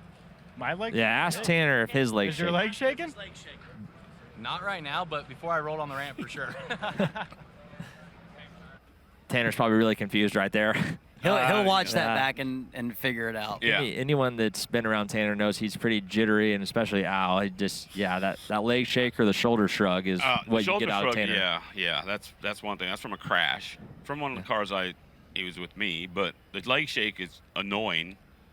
I mean, it just sits there and it's like, what the hell is going on here? Hard on the throttle linkage. Yeah. So. Well, yeah. I mean, literally, when he drove with me, we would be 20 points higher than everybody else that was in Keith Kuhn's stuff. Yeah. And he would still be in the limiter. That's insane. Tanner obviously can make speed in the race car. Yeah. We'll move on to qualifier number 2 on the pole out of Rattlesnake Bend, Arizona. Casey Schumann is outside. Little Bundy, Ethan Mitchell. Row number 2 is Jeff Stossa in the 91, Chris Wyndham in the 89X. Row number 3, Christopher Bell and Carter Sarf. That's a stout row number 3 right there. Row number 4, Robbie Price, Andrew Deal. And rounding out your field, Tom Dunkel and Ryder LaPlante. I'm definitely thinking this top row is going to go here. Yeah, I mean, you got Casey and Ethan. Ethan's been fast. I mean, he's fast in that car. I mean, Casey's good, too. I mean, for not being in a car all year long and come out and he's on the front row of a qualifier, I mean, that seems, like something. It's pretty good. we'll see what'll happen. Looking for a side-by start on the turn 4. Schumann with the early jump. Mitchell sends it up high, wide and handsome. He's around the outside, side-by-side down the backstretch. Little Bundy with the short slider tied against the curb in case Schumann's going to lead lap 1. That's Carter Sarf down on the bottom side. Already of 1 up to third. Yeah, looking underneath Chris Wyndham. Bell with a little slow start here. Yeah, Wyndham tied up on the curb. Bell staying patient. We'll see him make the move to the outside right here and try to find a little bit of speed. Sarf looks so good on the bottom of the racetrack. Big moment there. Sarf able to get underneath Bundy and clear him without getting the lane clogged up. Bundy trying to fight back on the outside. Needs to find a little bit of rhythm, slipping backwards. That's never good in these qualifiers. As Christopher Bell's is inside. Carter's getting ready to, he's licking his chops right now, hoping Casey keeps running the bottom. Knows that he's got a really good car to get around there. And I mean, if he goes win right here, he's starting front row outside of Tanner. Yeah, absolutely. Carter looking for the big run right there. He's going to have the lead down the backstretch and just needs to run away and hide right now. Schumann's still in second, and side by side for that third position is Bundy and Christopher Bell. Bell maybe not the dominance we would have expected to see here. Bell just looking a little bit tight. Yeah. He'll be right. He'll wind it up. 3 laps to go, and Christopher Bell's up into the third position. It's still a solid points run for him. You don't have to be a hero here. If he can get around Schumann, that'd really make him feel good about where he's at. Mitchell with the big lane change, bouncing off the cushion, holding Chris Wyndham behind him, and coming around to the white flags, Carter Sarf, the Mobil 1 Toyota entry, looking really good around the racetrack. Been solid all night long, and final lap, Christopher Bell trying to make a hero move on Schumann. Schumann floats the entry down to the bottom, Bell to the outside. Schumann float off the bottom, and Christopher Bell's going to get by for the second spot. Big move right there to get up into second and secure a few more points for him. And Carter Sarf doing exactly what he needs to do to put himself on the front row of this A main later on. Corey called that one. Yep, absolutely. Nice job, Corey. Yeah. It's almost like you know what you're talking about these things. Yeah, just a little bit. But yeah, watching him in his heat race, he just looked super comfortable and rotated great. So iBox brings instant replay down the backstretch. Christopher tied off too. I didn't know if he was going to get there, and Schumann with the interesting move to just kind of gas it up off the bottom and try to block that lane, and Christopher snuck right on by. Thumbs up from the guy in the crowd there. That was a tough qualifier. I mean, Yep. you did not want to be in that one, but rolling back to the pit area, Carter Sarf has got a lot of confidence going into the feature tonight. Yeah, he's always so calm too. You never see him overly excited where he just, you know, seems panicked or nervous. And so yeah, it's going to be a fun front row to watch, you know, duke it out here for 30 laps without a doubt about it. So going back to Ricky, so the first time, Ricky, you remember the first time that we met? I do, Big Al, and Yeah, I was hoping you weren't going to bring this up. Yeah. Well, yeah, you. Al, yeah, we'll get to that story right after. We got Alex Yankowski back up top with another K1 interview. Carter Sarf here with a 6-1 run. Looking really good point-wise here. Looks like he's going to be starting next to Tanner Thorson if everything goes right. What do you need more out of your race car here? Man, I don't know. I feel like we're pretty good. That thing handles really good on the cushion. It sticks on the bottom. I think we're pretty dialed, so pretty confident going in the feature, and hope we can put a whole night together. All right. There you have it from Carter Sarf, feeling good. Let's get a look at qualifier number 3 here. Gage Laney, Matt Sherrill, Shane Cottle, Drake Edwards, Parker Jones, Brady Bacon, Johnny Kent, Frank Flood, Rodney Westhafer, and Dalton Camfield rounding out your field in qualifier number 3 as they get lined up. Corey, you're used to pounding the boards everywhere you go. That's what we have known to see out of you. We saw you on the bottom a lot, you know, yesterday, especially in the feature. Why, you know, car work good down there, you know, just not feeling good on the top. What was that? Yeah, just I mean, I was tight, like I said, and I felt like, yeah, the grip is back on the berm. I feel like on practice day, actually on the berm, there wasn't as much grip, and I don't know if they tilled it or how they got it back into it, but there is grip, you know. There's a benefit to hooking your left sides on it now. So, yeah, just a tight race car, not fun on the curb, but, you know, when you're tight, you can roll around the berm here pretty good.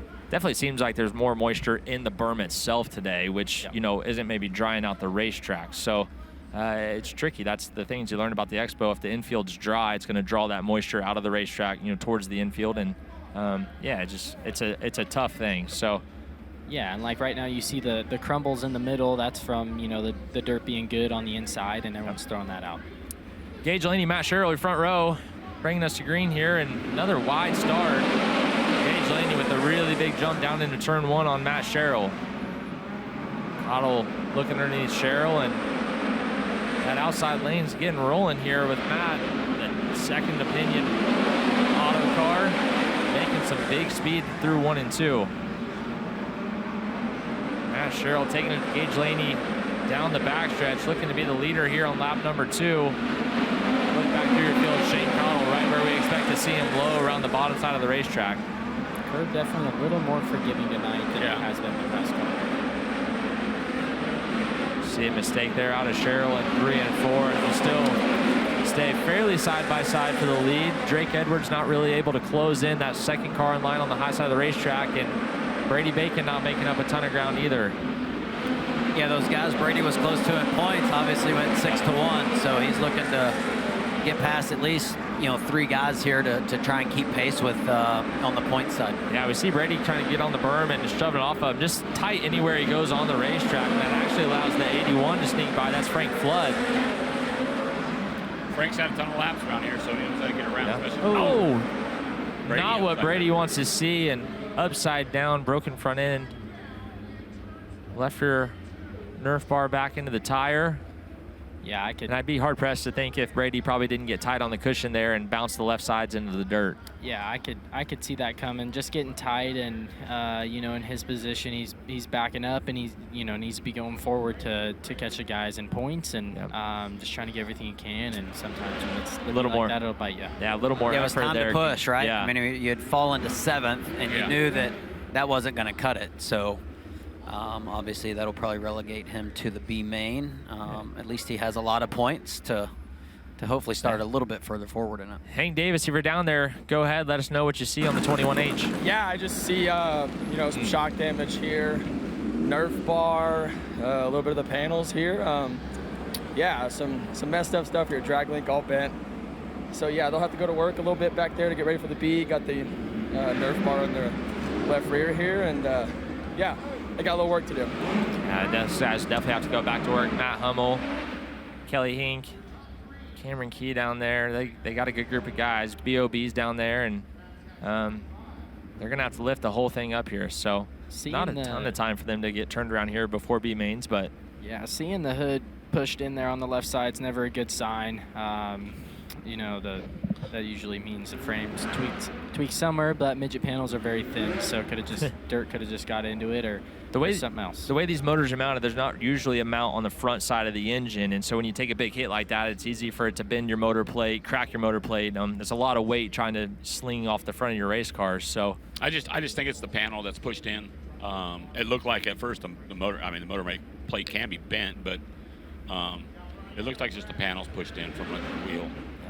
Corey, looking at that cushion right there, that shot that we just had, it looks like the curb is, a decent ways off the wall for right now. I feel like at this point over the last few nights that it's been closer to the fence, so therefore it is a little bit more forgiving for you. Like if you do get tight and you do kind of jump the front end over, you got a little grace before the wall, but I expect it'll get there, but it seems like it is really wet. Hank Davis is down there. You got an update with us from Brady. Yeah, Brady, what happened, man?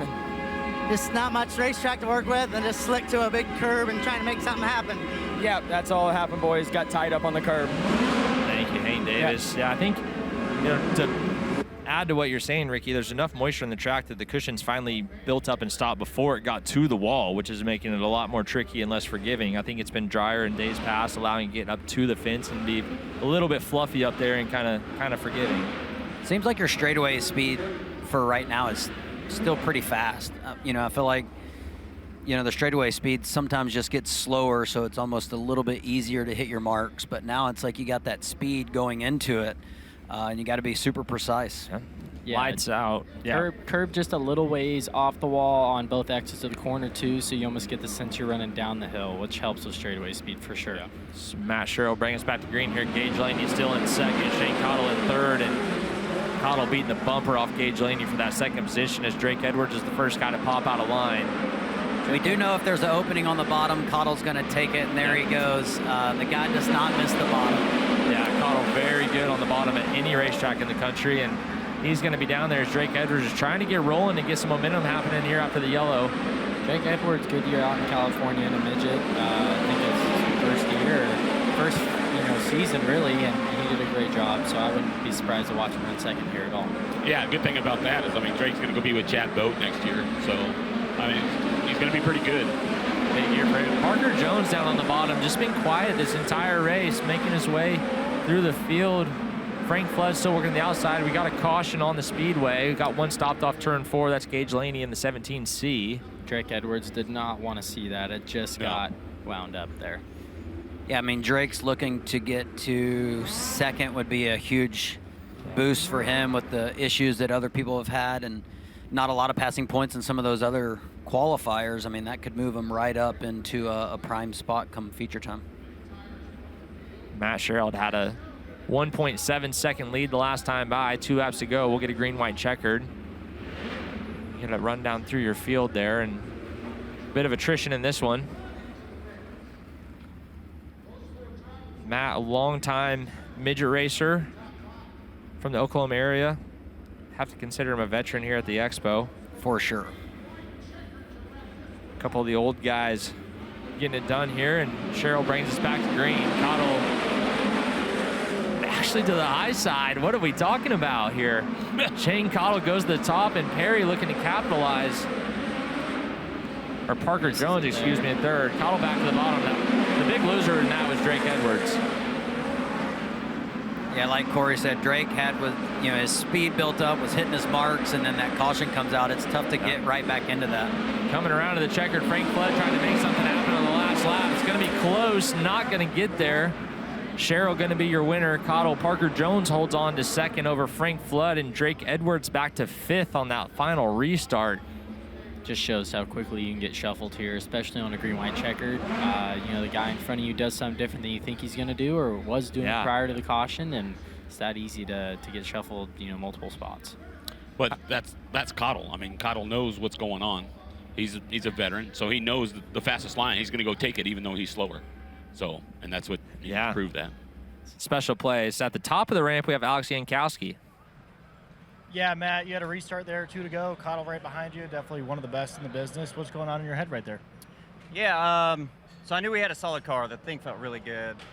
Got to thank Second Opinion and the whole crew for putting this thing together every year. We seem to always show speed, but this year we're putting it together so far. So, yeah, car felt great. We'll see where we got in Maine. Feeling pretty confident there. Back down to you guys in the booth. Thank you very much, Alex. It's the Mongoose Matt Sherrill getting it done in qualifier number 3, and 4th and final qualifier sitting on the track waiting to get pushed off. Get a look at our lineup. Got Jordan Mallett on the pole in the 91S and his outside Riker Pace in the 8R. Row number 2, the 87W, Ryan Bernal, and Cy Lynch in the 17. Row number 3, the 71E, Mariah Eade, and the 55V, CJ Leary. Row number 4, the 67W, Jacob Denny, and the 1A of Cole Bodine. Rounding out your fields, the 14D of David Gasper and the 80H of Josh Hanna. That'll be your 4th and final qualifier. Jacob Denny missing the invert in this one. I think we all maybe expect a little bit more out of him. Is there a chance for him to rebound right here and collect some points? I'd say there is, for sure. Track's in good shape, I think, for passing. If you have a good car, Jacob hammers his top usually, and it's tricky right now, so I don't think there's going to be many cars up there per se. So yeah, I'd look for him to have a big run here. I know y'all talked about this earlier in the week, and I've actually been in that position where you end up missing the invert and end up scoring more points from starting further back than you would get from going first to first. So Jacob is definitely thinking about that, and I think if he gets to second, he can move himself up and start in the first 4 rows. Yeah. All right, looking for the green flag on our final qualifier on Thursday's Hasty Bay qualifying night, and Jordan Mallett bringing us to green. Bottom to top move right there, and that opens the door for Ryan Bernal on the inside of the racetrack. The Matt Wood stable has been so good this week, and Cy Lynch with a wrecking ball move through 3 and 4, making things interesting. Bernal's going to lead lap 1. His inside, that's Riker Pace in the 8R. Looking to close in, and Jordan Mallett heading in the wrong direction right now. Mallett fighting a tight race car up on that curb, bringing Mariah Eid and CJ Leary in behind him. CJ on the high side, looking solid. The Alex Bowman stable has been so fast the last couple nights and not had a ton of luck. CJ looking to turn that around. You see Jacob Denny trying to follow in suit on the high side of the racetrack. See everyone just getting so tight on the curb, just trying to keep their momentum. Denny in a tough spot right here with Leary, and he got a break there, but the 91 just kind of blocking his lane there, so we'll see what he does. Denny with a good move to get by Eid and Mallett all at one time, and a big mistake from Riker Pace there. Your second place runner is going to let CJ sneak to the bottom, and Jacob Denny trying to follow. Denny actually stalled it there on corner entry. Luckily fired back off. CJ Leary's looking to keep pace with Tanner and Carter there. He's 6th to 2nd run right now, which is, he's just logging laps right now. That definitely puts you in the hunt for the front 2 rows, and Jacob Denny trying to make a big statement. He's up into the 3rd place with a big move right there, and that's going to be really good for him, especially if he can pace Leary. He's got to feel good going to this A main. We're down to 3 laps to go. Jordan Mallett and the Sammy Swindell inner car. As we look at Ryan Bernal, 2 to go in the 87 Nost Energy Drink Matt Wood entry. Matt Wood car's just so good on the curb. They have been solid all week long on a big curb for sure. And Ryan's been solid in this build and over the last 3 or 4 years running for Matt Wood. So he feels comfortable out there, especially with all his teammates, how they've ran so far. Yeah, Ryan logging some final laps, and he's going to pick up the win in the final qualifier, number 4 from the 3rd position. Good run for him. CJ Leary going to cross the line in 2nd. Jacob Denny with a big point scoring run to move him up into the A main tonight. Denny followed by Riker Pace, Jordan Mallett, Mariah E, Colbodine, Josh Hanna, Cy Lynch, and David Gasper. Get a look at your unofficial results. Bernal was checked out on the field. Shaney's got those guys going pretty good. I mean, Shane does a fabulous job with all those cars. Alex Jankowski's up top with our final qualifier interview. Yeah, the curb's getting super tall out there. Ryan, tell me what it's like, or you think you're going to be able to use it here. What's it going to be like to try and navigate the curb there here at the prelim? Yeah, I was just trying to take it easy. I knew that it was really treacherous, like you were saying. Dustin gave me a great car there. Just super happy. I'm having a lot of fun this year. We have a great team. Everybody's gelling, and the car's fast, obviously. So super happy with the results so far. We'll see what we can do 30 laps here. So the BR Motorsports Ignitioneering speed shot showing the cars working in, and boy, they have made an adjustment to this racetrack. We'll talk about it in just a second. Drake Edwards and Mariah Eid start on row number 1. Dalton Gabbard, Andrew Deal in row number 2. Jordan Mallett, John Clabundy are row 3. Cole Bodine and Ryder LaPlante row 4. Joe Walker and Brody Fusion in row 5. Michael Hubert and Tom Dunkel. Those are your 12 cars that did not make it through a qualifier direct to an A. Cade Morton, Chris Carroll, Trey Zorn, Ben Schmidt move up from the C main event. This is a 15-lapper. Top 4 finishers will start 17, 19, 21, and 23 coming up in this A main. And Clinton, this racetrack looks different after this rework. Yeah, it definitely does. They did a lot of work to this thing, I think, to kind of calm down that cushion because it was just eating guys' lunch. And so a little bit of water placed across the bottom and throughout the middle and knocked that top down so it can be a little bit more forgiving. We'll get it to widen out just a little tiny bit, and I think we'll have some great racing here. Fingers crossed you're right. Yeah. Blake Anderson wanted me to tell Nick Petruzzi hi. Nick Petruzzi's checking in, and Blake couldn't get on. He got kicked off the mic too soon. Yeah, so we were putting Santino in charge of the shout-outs tonight. Yeah, so yeah. Nitro Nick's on. We appreciate you tuning in, and yeah, we'll see how these B mains go. We had some drivers making some moves in the qualifiers. You had a number of 6-to-1 runs, 6-to-2 at least in one of them as well. So see if the racetrack gets wider and racier here for the B features. Top 4 will advance into tonight's A main event. Edwards, for a moment, looked like he was going to have a real nice spot in the A main and then dropped a couple of positions in the very last lap. Eid from the outside of him, Gabbard and Deal, and everybody else going to be chasing him. 15 times around to the green. Edwards down low. Eads going to go to the high side in the early going as they make it through turns 1 and 2. Mariah Ead pursuing the top. Down low is Edwards. He'll lead lap number 1. Gabbard sits third. Traffic jam on the bottom with Ead losing a little bit of ground. Gabbard down there, contact made. They all drive away from it. Andrew Deal has worked his way into second. They're top 4, 2 laps into this. They're trying to add some pad between themselves and fifth. Yeah, Deal up into the runner-up spot now after that 3 wide and near collision they had off of turn number 2. Gabbard in third. Mariah Ead has fourth, but here comes Ryder LaPlante just creeping up the inside. Jordan Mallett trying to get into the picture as well. Here comes a challenge, though, from LaPlante. He'll climb to the top. He bobbles on the cushion. Mariah Ead will maintain the 4th spot. He's got some car speed, but he's got to make it convert into the ability to go forward on the racetrack. As Mallett pursuing everybody down on the bottom.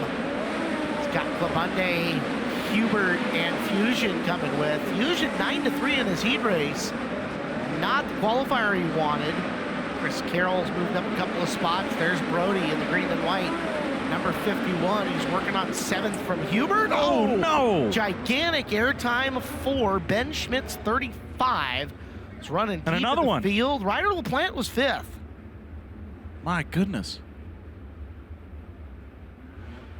Add that to the number of drivers who have attempted to defy gravity over the past few days. Yeah, you got a 2 there and 2 completely separate incidents. The double-decker takes us to 37 on the weekend. Update everyone where we're at. Man, they're going to have to go address the fence, too. It looks like here on the front straightaway. As Eibach replay is coming. 3 different looks at what happened to 2 different cars. And there's your front stretch with LaPlante. Yeah, just kind of all by himself over there. And there's Schmidt already mid-roll by the time we get to him, but it was a lot. Over in turn 3, and here is... Oh, man. Man, we've seen that. Yeah, we saw that last year on Friday night quite a bit, where you catch that cushion on exit wrong and sends your right front up the K-rail, and over you go. It's good to see Ryder climbing out of the car. Both of those were really violent, guys. Neither one was a soft one that I think you'd be okay to walk away from. Those were both wicked. Almost looked like the front of Ryder's car got clipped at the very end of the way by, too.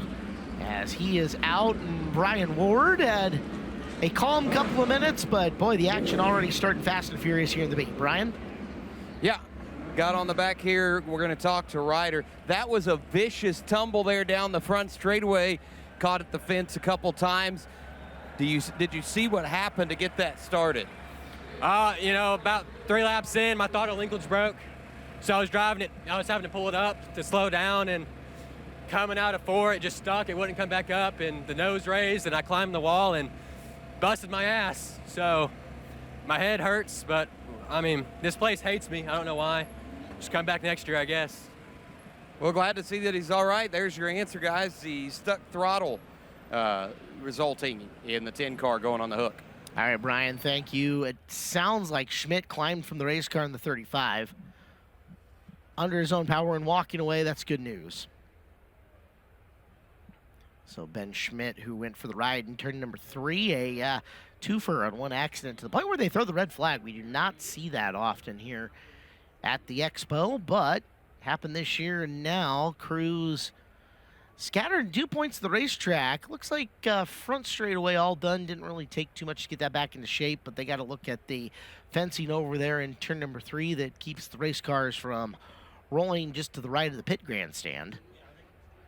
I think part of the reason that for the red, right, is normally we're able to kind of take the cars through the infield, and one of the ways they can go, whether they're on the 1 and 2 half or the 3 and 4 half, one of them is a safe way. But with where Ryder was at and where Ben was at, neither one was really an ideal option for the cars to be going through. So had to stop them here. And, yeah, now our track crew's got to do a little bit of work. Looks like maybe one of the poles kind of got knocked off kilter there. Oh, yeah, it took a shot. Yeah. Yeah, that was... Schmidt really got rolling up and into it and gave her a lick. Now the question is, how do they make her fixed up? And how long does it take? You can see Director of Competition Matt Ward out there taking a peek. He is with his crew and now climbing into the side-by-side. Skid Steer is got 3 guys positioned up on the bucket to try to help out.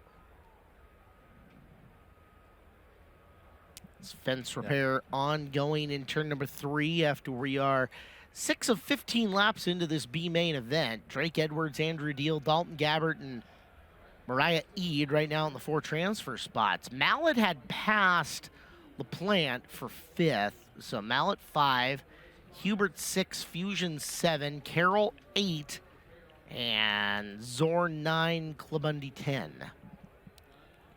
Interesting, though, 2 guys moving up through.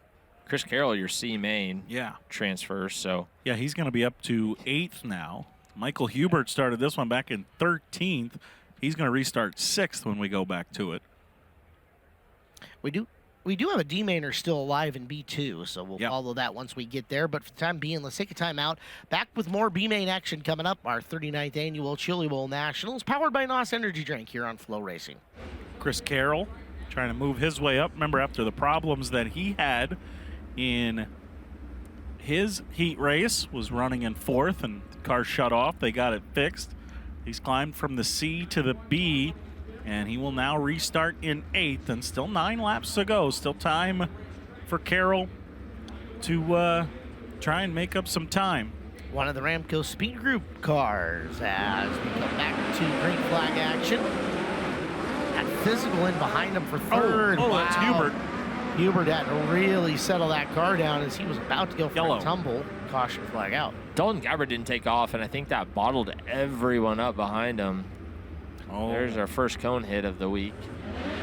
First cone hit of the year, I think. We had one at Tulsa. Yeah, we had one at Shootout.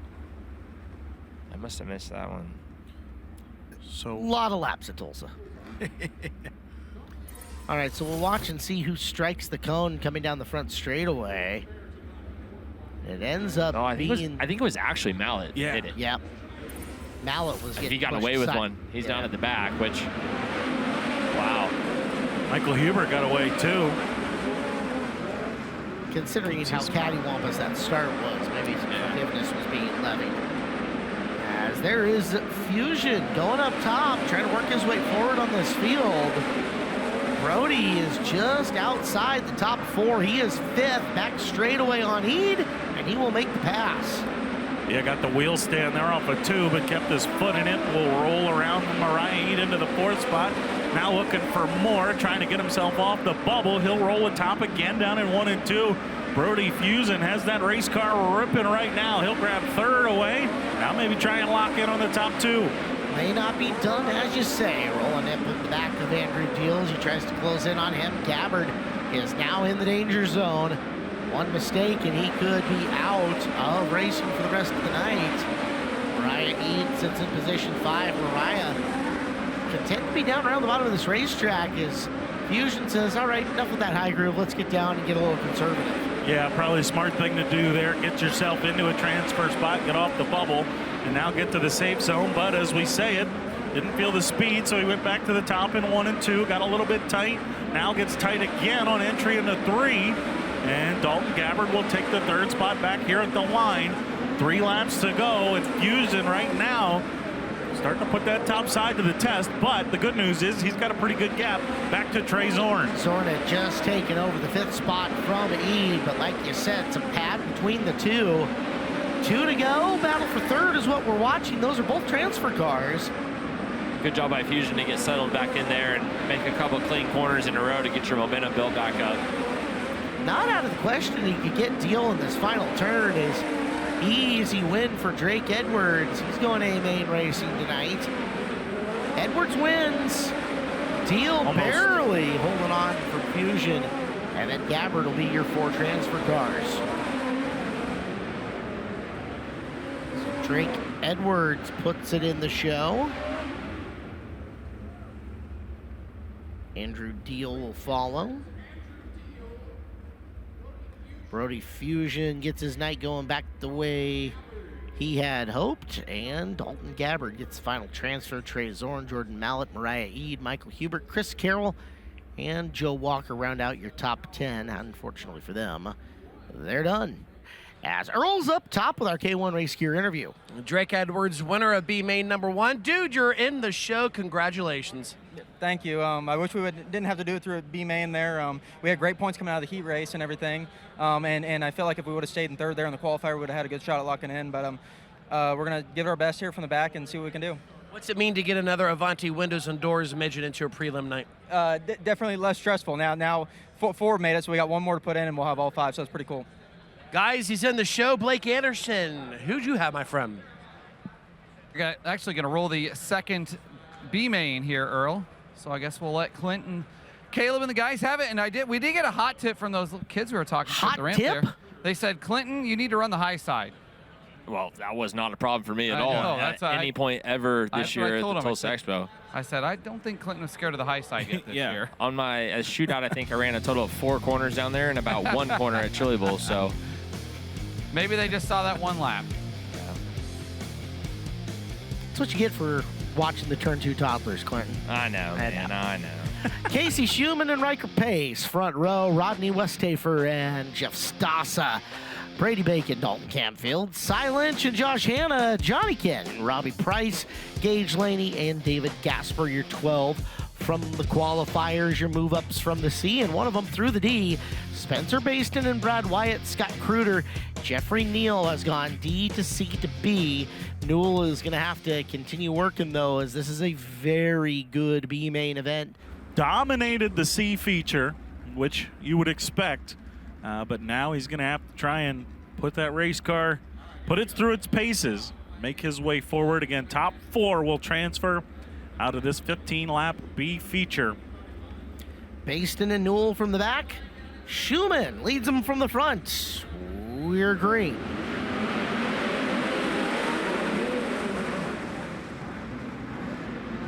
Wide but stable. The entire field gets through 1 and 2 incident-free.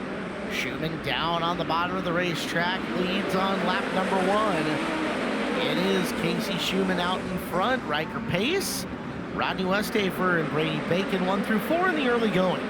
Yeah, Bacon just committed to that bottom right now. It's Jeff Stoss up on the outside, fighting him for 4th. Oh, we have one, I think stalled it out in the middle of 3 and 4, but kept it going. We stay green in 2nd, 3rd, 4th, and 5th, all on your screen. Stoss suddenly has it wound up on the top. Bottom kind of bottlenecking, if you will, around Riker Pace. Is Brady Bacon having some problems shaking on the 21 to gather it back together and find speed. He goes to the top. Bacon, boy, that thing not wanting to rotate in the middle of the corner. Gets her back going in turn 1, but it's Bacon struggling to get the 21H around. Spencer Baston is not struggling. No. He's had some good moves, but a couple bad corners in a row to get going around the outside of Cy Lynch as he clears them off into turn 1. You'll see him pop in your screen right there. Spencer is coming. Got plenty of laps to go here to dial up something to get by Brady. Yeah, now he's fully in your picture as Bacon trying to work underneath Westhafer. Brady Bacon struggling on the berm there, and Baston got 2 cars left to get. He's in the 6th spot. This is 4th, 5th, and 6th. A 3-car battle for 1 transfer spot, and the yellow lights are on here around the expo.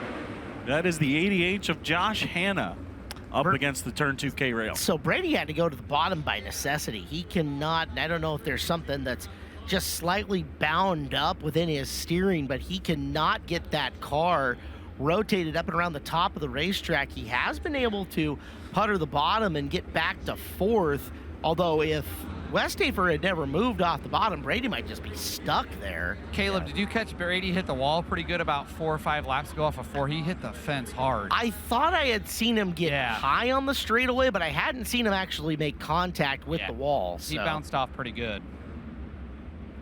So you wonder what that's bent on the Bacon car. As is Schumann, Stassa, Pace, and Bacon. Westhafer 5, Baston is 6, Cy Lynch 7. A couple of high rollers on the outside looking in, but there is a lot of laps to go. We're only 6 of the books. Yeah, still 9 laps to go. Same spot we had our, I believe, one and only caution of B feature number 1 as well. So 9 laps here to reset. Casey Schumann, Jeff Stassa was rolling that top side well. Riker Pace and Brady Bacon.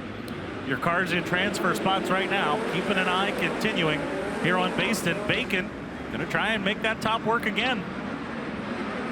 did something to it because the car's alive, and now he'll get up around the corner. That thing finally started rotating. I wonder if he grabbed for some shock and changed some things around to get him better. Bacon now on the move. He's third, and here's Baston for the final transfer. Next to Riker Pace. Show the way up top, Brady Bacon. Spencer Baston, no dummy, he is following. And it is Baston in fourth that time around the transponder loop. This is where the racetrack gets so technical that it almost doesn't matter how good or bad your car is. If you're a really good race car driver, you can find a way. Like we saw Kyle Larson on Monday night, and that top side's awfully tricky up there. Bacon making it work for him to move into second. Stassa down on the bottom. Here's Baston coming through. Spencer Baston's got some speed. He's looking for an opportunity to get by Bacon. Can't do it in that corner. Bacon still going to war with Stassa for second. So we're down to 4 laps to go this time by. Yeah, and the good thing is there's a little bit of a gap between Baston and Riker Pace, who now runs fifth. So Baston probably feels like he's got to force the issue and get another spot at least, but he's got a bit of daylight. Jeff Stassa, meanwhile, committed to just trying to hang tough with these two big guys on the top side. Baston kind of bites that curb up against the front stretch wall there, but he will get around Stassa in the third. Bacon in your runner-up spot. Casey Schumann continuing to just pedal the bottom and maintain the lead. Jeffrey Newell has gone D to C and up to 8th here in the B, but needs a break, needs a caution sometime soon. As coming around this time, we see a white flag out. One more time around 14 complete for Schumann. Spencer with the big move on Brady there finally to take over that position. That's a row here in the A main. That's a big move. That'll do it for your top 4. Schumann wins. In second, give it to Spencer Baston. Brady Bacon third, Jeff Stassa 4. Pace, Kent, Westifer, Newell, Price, and Kruder end up running your top 10. Let's go up top. Blake Anderson with the K1 Race Gear interview. Casey Schumann locks into his 15th preliminary main event. And Casey, you made that one look pretty easy. It was a lot of drama behind you. It looked like you had it on cruise control there, though. Well, I like it if the drama's behind me. I'm like that there's a little bit of bottom there. I mean, I'm definitely not getting any younger, and I really don't want to have to go smash the curb like some of these guys. So that was good. I feel like we're gaining on the car, and now we got our work cut out for us. We got to pass a lot of race cars here in the feature. Not a whole lot of nights in this car. How tough has it been to kind of get adjusted to a new team, or does it really matter at this point in your career? Well, I mean, it's tough because things are always changing, and I don't race a whole lot anymore. You know, I run 5 or 6 races a year, and so I feel like I'm just getting some of the rust knocked off. So we've got a lot of work to do on myself and a little bit on the car, and hopefully we can gain some here in the future. Casey Schumann made 5 starts since last year's Chili Bowl, so he hit the nail on the head there, guys.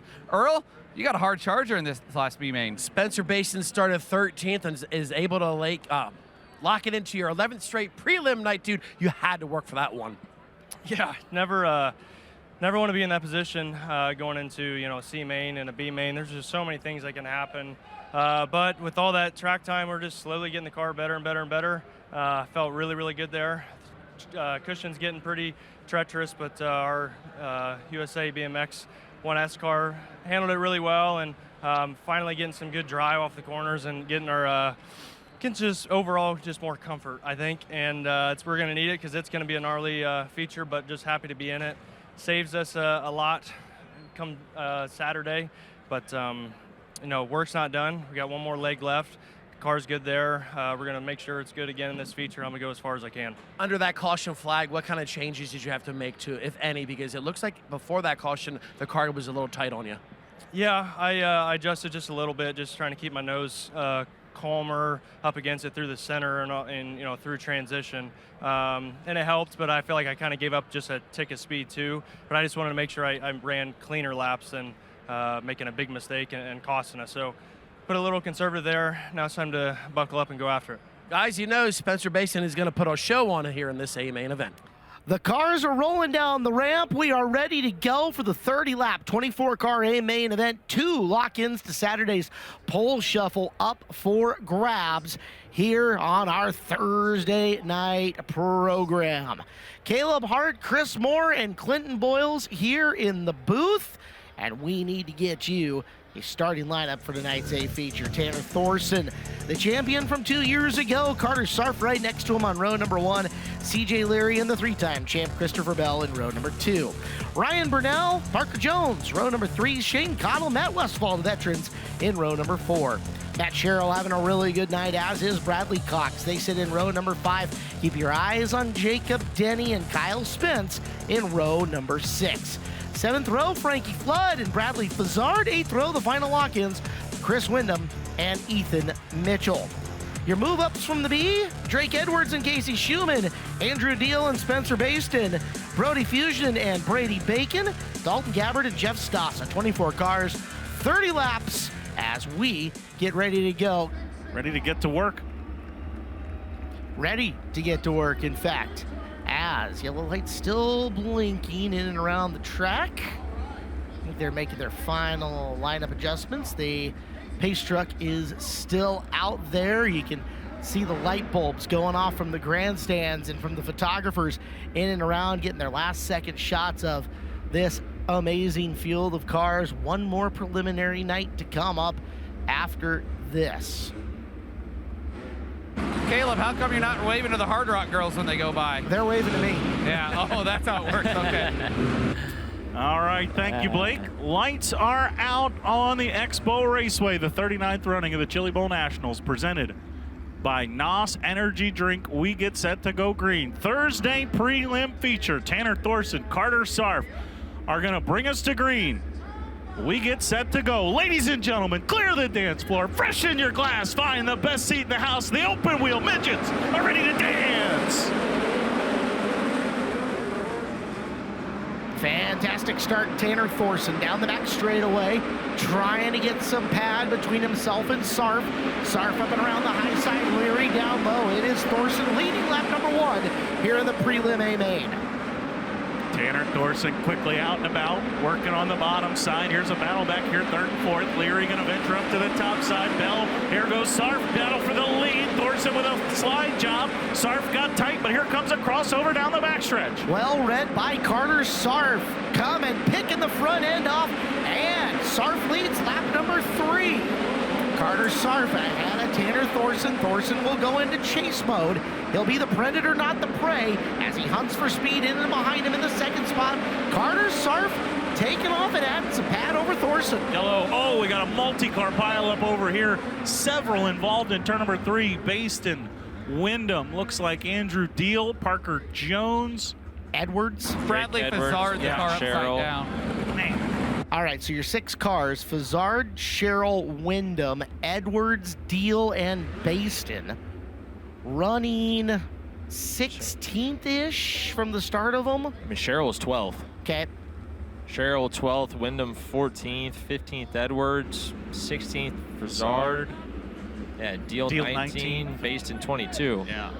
Guys, Baston's car looks good to go. He just kind of slid in at the tail end. Deal has a broken right front shock. Edwards, a broken right front shock. And are they going to have enough room in the work area for all these cars? There's enough guys over there to work on it. Brian, what do you see there with Wyndham and Sherrill? Wyndham looks like parked on top of the front end. Yeah, I mean, he got the right front up over the hood. The bottom rail was kind of rested on his left front tire. So they'll just try and move it away. But Edwards is kind of in the way, not allowing them to get Wyndham's car over. So they're going to have to just move one car at a time here. Edwards might have the damage here because that right front is pinned on his left rear right now, Brian.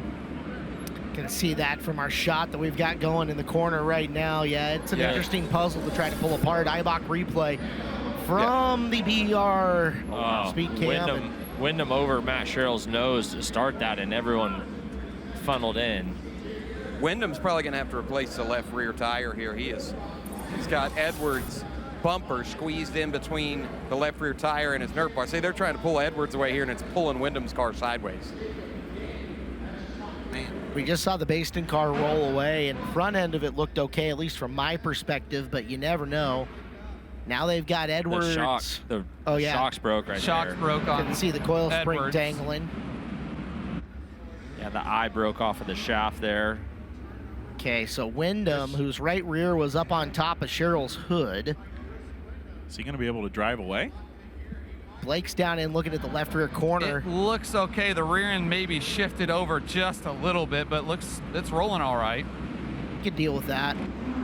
They've already got Fazard out of the work area in the 938. He just has a pushed-in rear bumper, but everything else looked good to them. They're going to send him back on the track. Did you get a chance to look at his left rear, Brian? It looked like maybe shifted there a little bit too when he came in. It was kind of rubbing on the drag link, or the front end, sorry, but appears to be good. Yeah, I didn't get a close look at Fazard. I'm over here at Deal's car right now. Again, he was one of the ones that needed a right front shock. They've got the new shock on. They're just trying to get everything buttoned up, tighten the bolts on that. Looking at everything else, they're looking over here on the left side of the car. Justin Tosca's down here. Connor Thompson's down here. The Tub guys are here. Josh and Trey Marcham both have their hands on this car. Remember too, guys, when you're dealing with these midgets, everything on the left rear is very compressed. There's not a whole lot of room for additional clearance, spacing, etc. So what may look shifted over could just be the natural clearance that they've got in that car. So another problem with Deal, it was the lower radius rod on the right front. They're trying to get a new lower on here. They've got it buttoned in on the front. They're going to have to pull that axle forward a little bit to get it on the spud there back on the chassis. They're trying to pry it with the bent radius rod just to get it back so they can pop it on. We're 4 laps into this as work continues. Carter Sarf, Tanner Thorson, CJ Leary, Christopher Bell and Ryan Bernal, Parker Jones, Shane Cottle, Kyle Spence up to 8th, Matt Westfall 9, and Jacob Denny is 10. And Clinton, Caleb, you can tell me with Wyndham, there could have been a half inch between that left rear and that back bar. Is that standard on a midget, the way they're running them? It's tied up against that left rear arm. Yeah, that's about right. I saw Clinton's favorite tool over here in the work area too. They just cut a couple bars off of the right side Nerf bar from Deal. That Sawzall was putting in work. That's what we like to see. A little elbow grease never hurt anything. Nerf bars are cheap. Yep. Cut them up, get them going. Surprising that big of a pile up. And just about everybody I believe's out of that and going to continue. So 4 in, 26 to go. Sarf surprising Thorson by taking the lead from him on lap 3 and starting to add some distance. All the drivers had a chance now to grab for some rebound or compression on their shock, depending on what they're looking to do and adjust in the race cars. But a long race left to go. They'll turn the lights out here in the arena, and we will bring them back to green single file style with the cone in the front straightaway. Can't hit the cone, can't go underneath the cone, can't advance your position before it as they'll roll through the turn. Sarf to the gas pedal. Up top, boy, that front end flew high. There goes Tanner Thorson taking full advantage. Carter Sarf trying to settle down the front of the 5, coming back after, but on the restart, Thorson back to the lead on lap 5. One mistake at the wrong time for Carter Sarf, and Thorson now out in front. But here comes Christopher Bell digging off the bottom side. Thorson and Sarf will go to the top. Bell gonna roll the berm down there in 3 and 4. Sarf now trying to shut the door on Christopher Bell, and CJ Leary not too far out of the fight either. Sarf with the lane adjustment down to the low side. Once Bell showed his strength on the bottom, Thorson has gone to the top, looks to be comfortable up there. Now Sarf back to the top to try to chase him down. Bell has got the low side, working for him side by side, 4-second into turn 3. Yeah, suddenly Carter Sarf looks like he's struggling a little bit on the top, at least over there in 1 and 2. That's where Christopher Bell's been making up time on the 5 car, trying to do it again down here in 1 and 2. Sarf hits it well that time. Still side by side they roll for the 3rd spot. Oh, a mistake from Thorson. Here come the back 2. They've been closing on for 2 laps now, Clinton. Yeah, they've been closing right in on Tanner. Tanner's still tight on the curb, and Christopher just rolling some hot bottom right now in the 71W. We may have a lead change this time at the line. We do, as we are 10 laps into this. No, we're 7 laps into this at this point, and Christopher Bell is out in front. Christopher Bell working that bottom side. Believe we are now 11 laps in. Yeah, the scoreboard over there is caught up, Caleb. Okay. It is 11 laps in. Thorson now maybe picking up the pace a little bit after watching Christopher Bell get by. Lap car, Bradley Fazard up on the top side in front of Thorson. He goes to the middle. Bell still rolling that bottom side. Remember, Thorson, quite the mechanic in race car. He is not afraid to be grabbing for shocks, even during green flag action, as he looks to make that car even better. Up around the top goes Bell. Thorson keeping him within a couple of car lengths as they rocket down the back straightaway. This next time by, 14 down, 16 to go. Chris Moore, we're approaching halfway home. Bell's in control for the time being. Yeah, Bell has made the move to the top. That's what I've been keeping my eye on. He ran the bottom to get to the front, but now he's going to move up to the top side. Thorson pacing him well right now, and Carter Sarf trying to climb his way back into the picture. The 5-car suddenly starting to reel in your lead duo. There's more lap traffic on the horizon, and Bell going to go to the bottom, leave the top open for Thorson. Lane change from Bell just beyond halfway, Clinton. Yeah, just a little bit further back. We're bringing CJ Leary and Ryan Bernal with them, closing in on these guys as your leaders are catching lap traffic. Up to the top again goes Christopher. I think he saw all that lap traffic down low and said, all right, I'll lane change one more time. No big deal. Thorson still keeping pace with him, and Sarf not too far back in the picture as Thorson explores the bottom in turn 3. Sarf in a good spot as they start to go at it. He jumped the cushion there down in 3 and 4. Thorson going to the bottom, but he's got a couple of lap cars. Bradley Cox, the first one in the line. Bell bobbles on the cushion. He gets into Thorson. Here comes Sarf with a head of steam down the back straightaway. Oh, everybody can't make a clean lap there, and nobody changes position. Bell is not really progressing on traffic here at the back of the field. Slightly surprising. That's what allowed second and third to stay as close as they have. 10 to go this time by, and there is Bernal for Leary at 4. Jacob Denny has climbed into the picture for that 4th spot as well. Caleb Leary back to the bottom, down here in 1 and 2. Bernal putting the whip to it up on the high side. He'll hold off Leary for now for the 4th spot. Leary with a slider line down in 3 and 4. Oh, Bernal bounces off the front stretch wall, and the yellow lights are out. Caution flag comes, and it might be at an advantageous time as up and over goes Sherrill. Sherrill running in 17th right then. There's a lot to diagnose for what we just saw, outside of the fact that Bell really not able to do anything with traffic, but observation part 2 before they get this over. Middle of this racetrack, Clinton's really dirty. Yes, the dirtiest we've seen it all weekend long, or all week long, and it's really giving these guys some fits. Tanner, wanting to throw some slide jobs, but you hit that dirty and you got to be so careful because it's so easy to spin your tires and, get yourself in a bad position. I feel like Carter Sarf has had some opportunities for a big run, especially down here in 3 and 4, but every time that Tanner Thorson maybe stumbles a little bit on the high side, Carter gets tight on the cushion and Tanner's able to pull away, but it's been fun to watch that battle of Carter Sarf close back in and kind of battle with him a little bit, and 9 to go, going to be interesting. So some other movers, guys, and taking a look, you mentioned Jacob Denny up to 6th. Frank Flood's 9th from 13. What a night for Frank. Casey Schumann, a B feature, transfers up to 12th. Brody Fusen, Brady Bacon, 12th, 13th, and 14th, all B main transfers. With most of this field still running, too. Fazard down a lap, but everybody else on the lead lap at that point. If Sherrill fires off, lead lap car tag at the back. We'll see. Matt Sherrill will be able to fire off. He just hit the cushion, did a little Tommy tip over. No damage. He'll be able to rejoin the field, guys. Thank you, Earl. These guys putting our infield workers through their paces here in this A main. 21 down and 9 to go, Chris.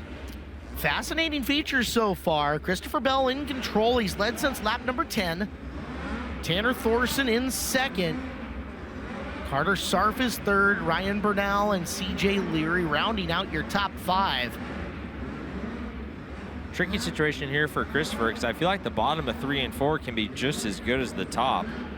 A lot of moisture to get a hold of on exit right there and launch yourself down the front stretch, but it doesn't necessarily set yourself up really well to get into turn 1. You'd rather be Christopher or Tanner right here? Probably Christopher. I think you can just set your own pace, and there's plenty of mistakes, so if you can make a few clean corners here that the guys behind you might be making a mistake just pushing, trying to catch you. Christopher fire around the top here or turn down. Downstairs he goes, and boy, Thorson got way wide up and around, had to scramble back to the bottom. And Christopher had missed the bottom in 1 and 2, but no one able to capitalize. Look out, Jacob Denny off the pace, got battered around a little bit as Leary and Bernal both went to the top. And sneaking around down low, and into 5th is Parker Jones. Yeah, Parker Jones having a really good showing right now. Leary gets tight on the cushion, side by side here. Jones by Bernal. Bernal climbs the front stretch wall again. did just before the yellow. Able to, again, keep it rolling, though. Matt Westfall in the picture there as well. Now Bernal going to run a slider line down here in 3 and 4. Jones keep pedaling on the bottom side. Still a good battle there. 4th, 5th, 6th, 7th, 8th, and 9th all on the screen. Tanner Thorson up to the high side, chasing Bell. We have a lead change coming down. Thorson trying to get to the bottom to take away the line. Bell downstairs. Thorson leads on lap number 25. Caution out. Upside down big is Schumann. So Tanner Thorson takes the lead back on 25 by 0.042. Just in the nick of time, too, with the yellow flag coming out here. Casey Schumann will set her rubber side down as he was up to 12th. Schumann already has his helmet off, guys. That was a vicious ride for Casey. He got into the front stretch barrier. You can see some damage to the signs. That's where he got in. Left front dug in, straight up in the air, and tumbled end over end for about 3 times. Good to see him get out of this car under his own power. We're going to let him take his time and talk to the safety officials, guys. Ibach replay. Watch it at the edge of your screen. Oh, yeah, you caught the tail end of that, and that was vicious. We've seen some big ones tonight. That front stretch wall is no joke right now. Bernal's grabbed it a handful of times. And don't know for sure. Obviously, we didn't see, but certainly plausible that it reached out and grabbed Casey Schumann there as well, and that's what sent him over and over, as Earl said. So now Tanner Thorson is in control. And Clinton, what are you doing right now if you're Christopher Bell? You just watched Thorson drive around you on the top. What can you do here to try and make something happen? Yeah, I think you try to do the opposite of whatever Tanner does into 1 and 2, and you have to. It's tricky to try to figure out what Tanner's going to do, because he made the pass on the top, but it wasn't like it was probably a comfortable place to be for him. I think Tanner, you guess that Tanner's going to go high or slide himself. Then you maybe try to stick the bottom if you feel good down there if you're Christopher, but he just drove around you, so you don't feel like you can spend too long down there. You maybe get 1 or 2 corners, and if he doesn't mess up in those 1 or 2 corners, you got to get going and try to build a run on him. Thorson, Bell, Sarf, Leary, Jones, now 1 through 5. 5 to go. I think Tanner slides himself here in 1 and 2. He seemed to do that to get by Bell, and it seemed fairly comfortable. Going to bring him down off the bottom in a very similar start from what Bell had. Bell will jump to the cushion and try to track him down. Looking for some stability, but it's a good restart for Thorson for now. Bell back to the bottom of 3 and 4. 4 laps to go in the battle for the lead. Leary got by Sarf there for the 3rd spot. Bell down on the bottom side, trying to show Thorson a nose. Thorson a good run off the top side of 1 and 2. Opens up a couple of car lengths. Bell back to the bottom. 3 laps to go. Little bobble there from Thorson. Now he'll go to the bottom down here in 1 and 2. He stuck the entrance to turn number 1. Huge for Tanner Thorson. He'll go back to the high side of 3 and 4. Moseying around with 2 laps to go. Thorson in control. Bell looking for something. Pulls even with at the apex. Can't get by as they're coming to the white flag. Yeah, Thorson might be home free right now as Bell with that slide job lost some ground. Thorson now clear. Pushes on the top side of 1 and 2 though. Bell trying to creep to the inside down the back straightaway. Yellow coming out here just as Thorson was coming to the checkered. It's Leary and Parker Jones. They were 3rd and 4th as Carter Sarf dropped to 9th. And Carter Sarf up the ramp, guys. Just turned right going up the ramp. Oh my goodness. Heartbreak for Sarf. Top 5 gonna look way different. Leary out, Bernal out. Or sorry, not Bernal, Jones out. It'll be Bernal back to 3rd. Westfall and Denny making up the top 5 on the restart. Both of these drivers, guys, were fighting hard for the bottom side of the racetrack. Leary missed his mark just a little bit going into the turn. Parker was there. His left sides were on the inside berm. Unfortunately, they just ran out of room for each other as they get together here off of corner number 2, guys. And guys, Tanner Thorson, there's a lot of smoke coming out of that oil breather. Talking to a couple crew guys down here said that's normal, but that's more than normal. So something to keep an eye on. We get a look here at Carter Sarf rolling through the pit area. A heartbreak for him. Was in great position to at least be in a good spot for the B. So we get an iBox Springs instant replay of what happened here between Parker Jones and CJ Leary. Jones rolling the bottom side. Leary tries to shut the door on him. And, oh, man. Bernal. Wow. Ryan Bernal with the throttle out of the year. I mean, but that's huge now. Had to. Guys, just want to give you an update here in turn 2. CJ Leary left rear is flat. Jones are going to push him to the infield. Not sure if he's going to be getting underway in the 41P. Heads up to our crew up at the top as Sarf walks in heartbroken. Do not be shocked if you see some tempers up at the very top at the end of this race. Yeah, we'll see. I mean, that looked a lot like hard racing from, for that third spot, fighting for the same real estate. But in the heat of the moment, hard racing can be misinterpreted. Problem is, that's the third, maybe fourth night in a row for Bowman's camp that something has happened that doesn't go their way.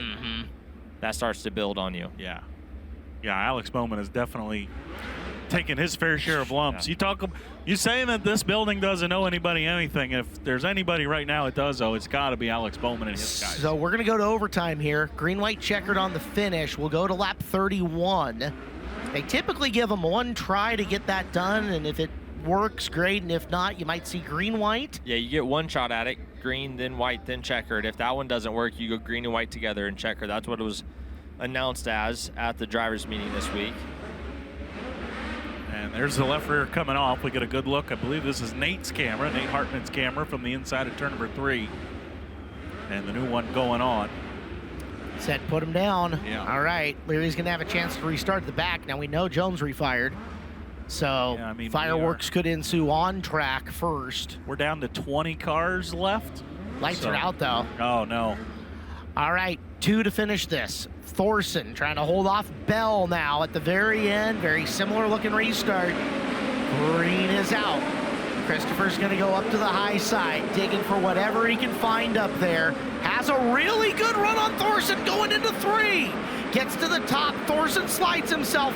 1 to go. Bell right there. So's Bernal. Bernal to the inside. 3 wide for the lead down here on 1 and 2. Thorson jumps the berm. Bernal to the bottom side. Thorson gets the drive off in the 3 and 4 for the final time. Bernal slides up. Tanner Thorson holds them all off. He'll get the win. Second will go to Ryan Bernal. Christopher Bell, Matt Westfall, and Jacob Denny, the top 5. But Tanner Thorson, they were 3 wide on the final lap. Tanner Thorson's going back to victory lane at the SageNet Center. Wow.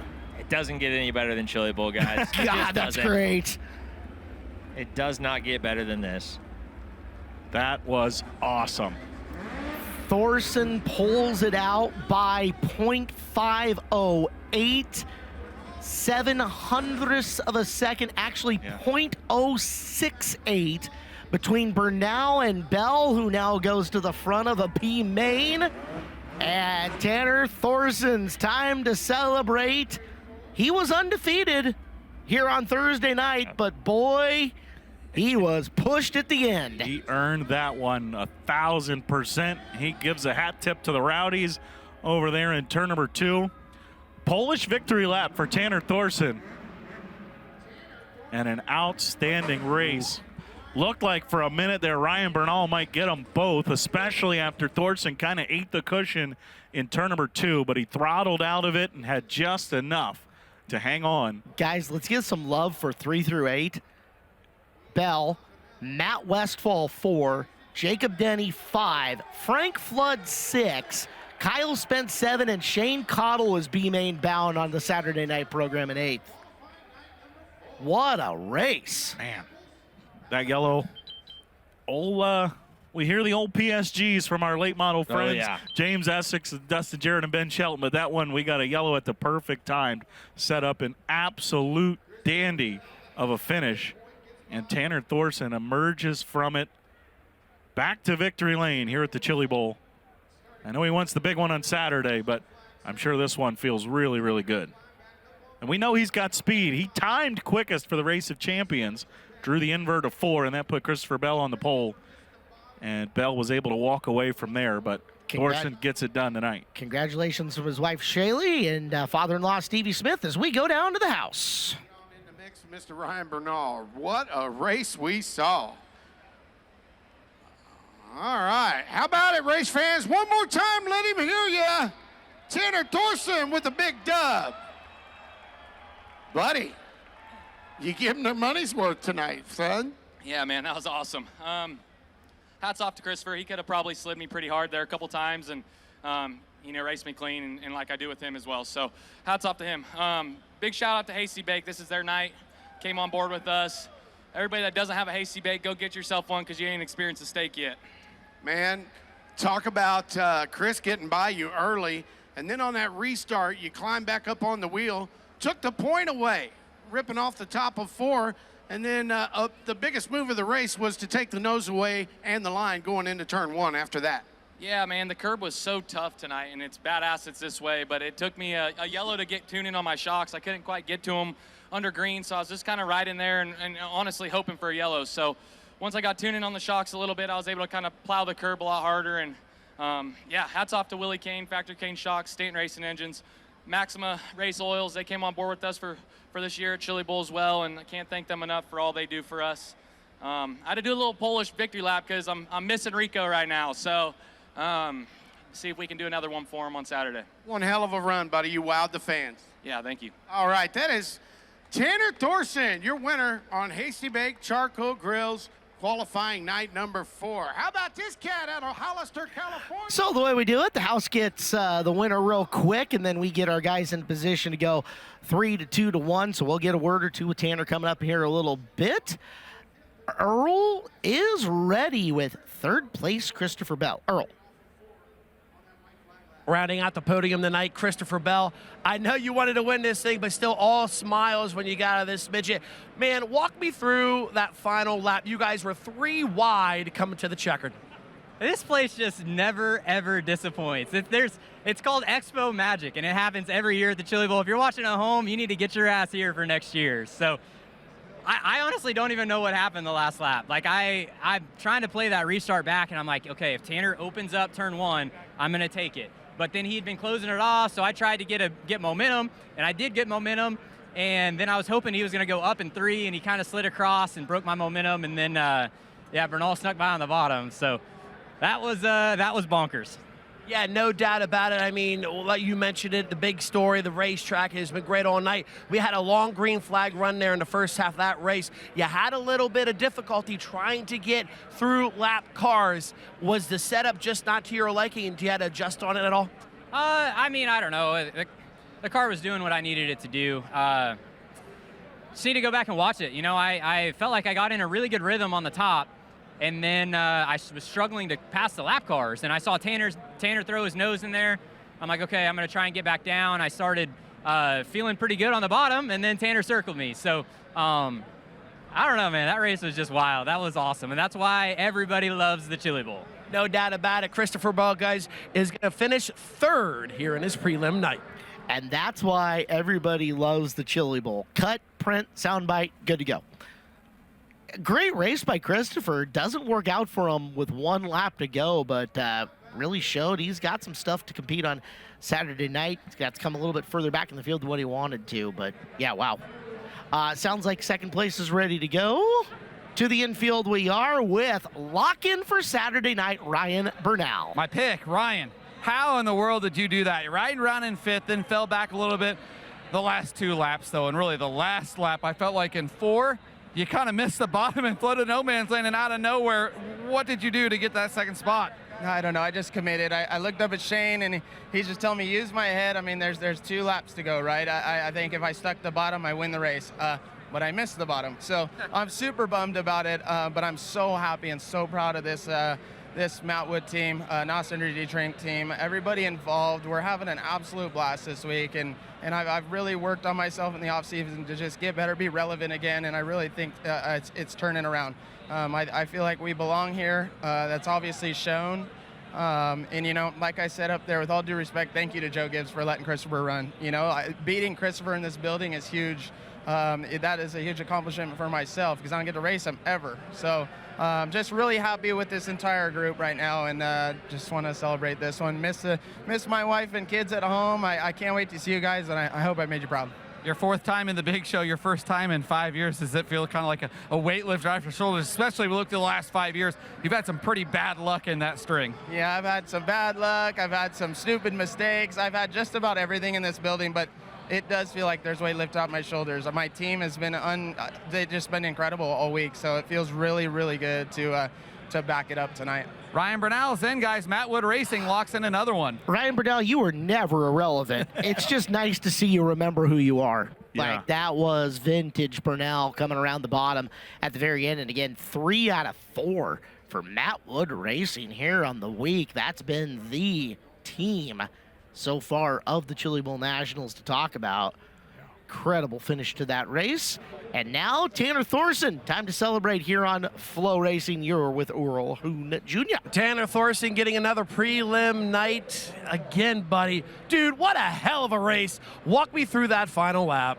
Yeah, I thought I was giving it away. I seen Bernal come kind of sliding. Actually, I didn't know which one it was, Bernal or Wyndham, but I seen a kind of a NOS car coming up there, and I didn't know what to do. I was kind of trying to rely on my guys under that last yellow to tell me where to go. I didn't know where to go. I knew once I got going green, I could stay up top and make a lot of speed. I felt like I was probably 20 mile an hour faster at the end of the straightaways than Bell when I was kind of tracking him down, and I knew that was the line. I just didn't know where to be at to that point. So hats off to my guys, man. We've I don't want to say struggling because I don't want to sound like that, but I haven't had the feel in the race car that I've wanted all night till right there. It was beautiful. So I couldn't get to the shock knobs there, you know, at that first stint when Sharp was in front of me and stuff, and then when Bell went by, I finally was able to get to the shock knobs on that yellow and kind of get everything kind of situated back around where I needed to be able to blast the curb. So yeah, it was awesome.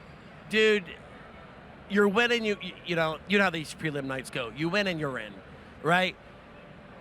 What's the workload look like for you, come Saturday? I mean, are you going to come in early and just maintenance the car and tinker-tacker to see what the track does? Or what's Saturday look like for you since you're locked into the Big A main event? Well, hopefully I have a couple cars locked in. I got, Ruschenberg starting second row, I think, in the B, and my other car goes tomorrow night with Ace McCarthy, and he's been really strong the last couple years as well. So hopefully we have 2 cars we have to maintenance and lock in, and we got to be here super early to kind of get everything ready. But yeah, we're gonna take this thing back, probably drink some ice Coors Light, and yeah, I'm excited. We're gonna go wash this, get this thing kind of wiped down, and just go through it a little bit.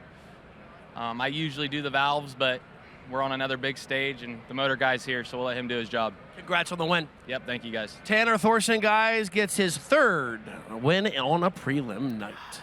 Hell of a night for Tanner Thorson, and let's take a look at how it all happened. 31 laps of racing excellence for you tonight.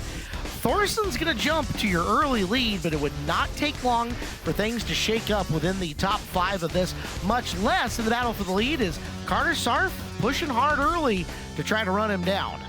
Yeah, Carter Sarf got after it early. CJ Leary, whose night would end in really terrible luck, going at it with Christopher Bell there for 3rd, but here's the slide job. Sarf got it pointed, motored off of 2, and this was when Carter Sarf grabbed the lead here. Very on lap number 3, Sarf took it away from Thorson. A little further back in the field, our 6-car pileup that caused chaos in the work area gathers the field together, and here on the restart, Sarf up top, things just not going his way as down underneath, got way too tight in the cushion, and Tanner Thorson retakes the lead on lap number 5. Yeah, and then Christopher Bell really started to make his name known. Well, excuse me, I should say make his presence felt. Rolling that bottom side by Sarf and by Thorson. Went 2 for 1 that lap. Christopher Bell moved into the lead, but then this is what Earl talked about with Christopher Bell. Just really struggled in lap traffic, was unable to pass cars, and that allowed Thorson to stay close. And then Thorson pedals around him. That's lap 25 that he completes, just barely ahead of Christopher, goes to the bottom to slam the door, and right here into turn number 3, secures it. Meanwhile, Casey Schumann goes for the big flip with about 3 laps to go, maybe even less than that. Here to the restart. This is the green-white checkered. Coming to the very end, it is Thorson down low, Bell up high. Sorry, that was a little bit earlier than that. We've got the 2 cars getting together that sets up the green-white checkered. And now here it is, the final 2 laps playing out, and this is one that these fans are going to remember forever. I thought Christopher Bell had him right here. When he got this head of steam down the back straightaway, I thought it was a wrap. But Thorson did exactly what he had to do, slid to the top.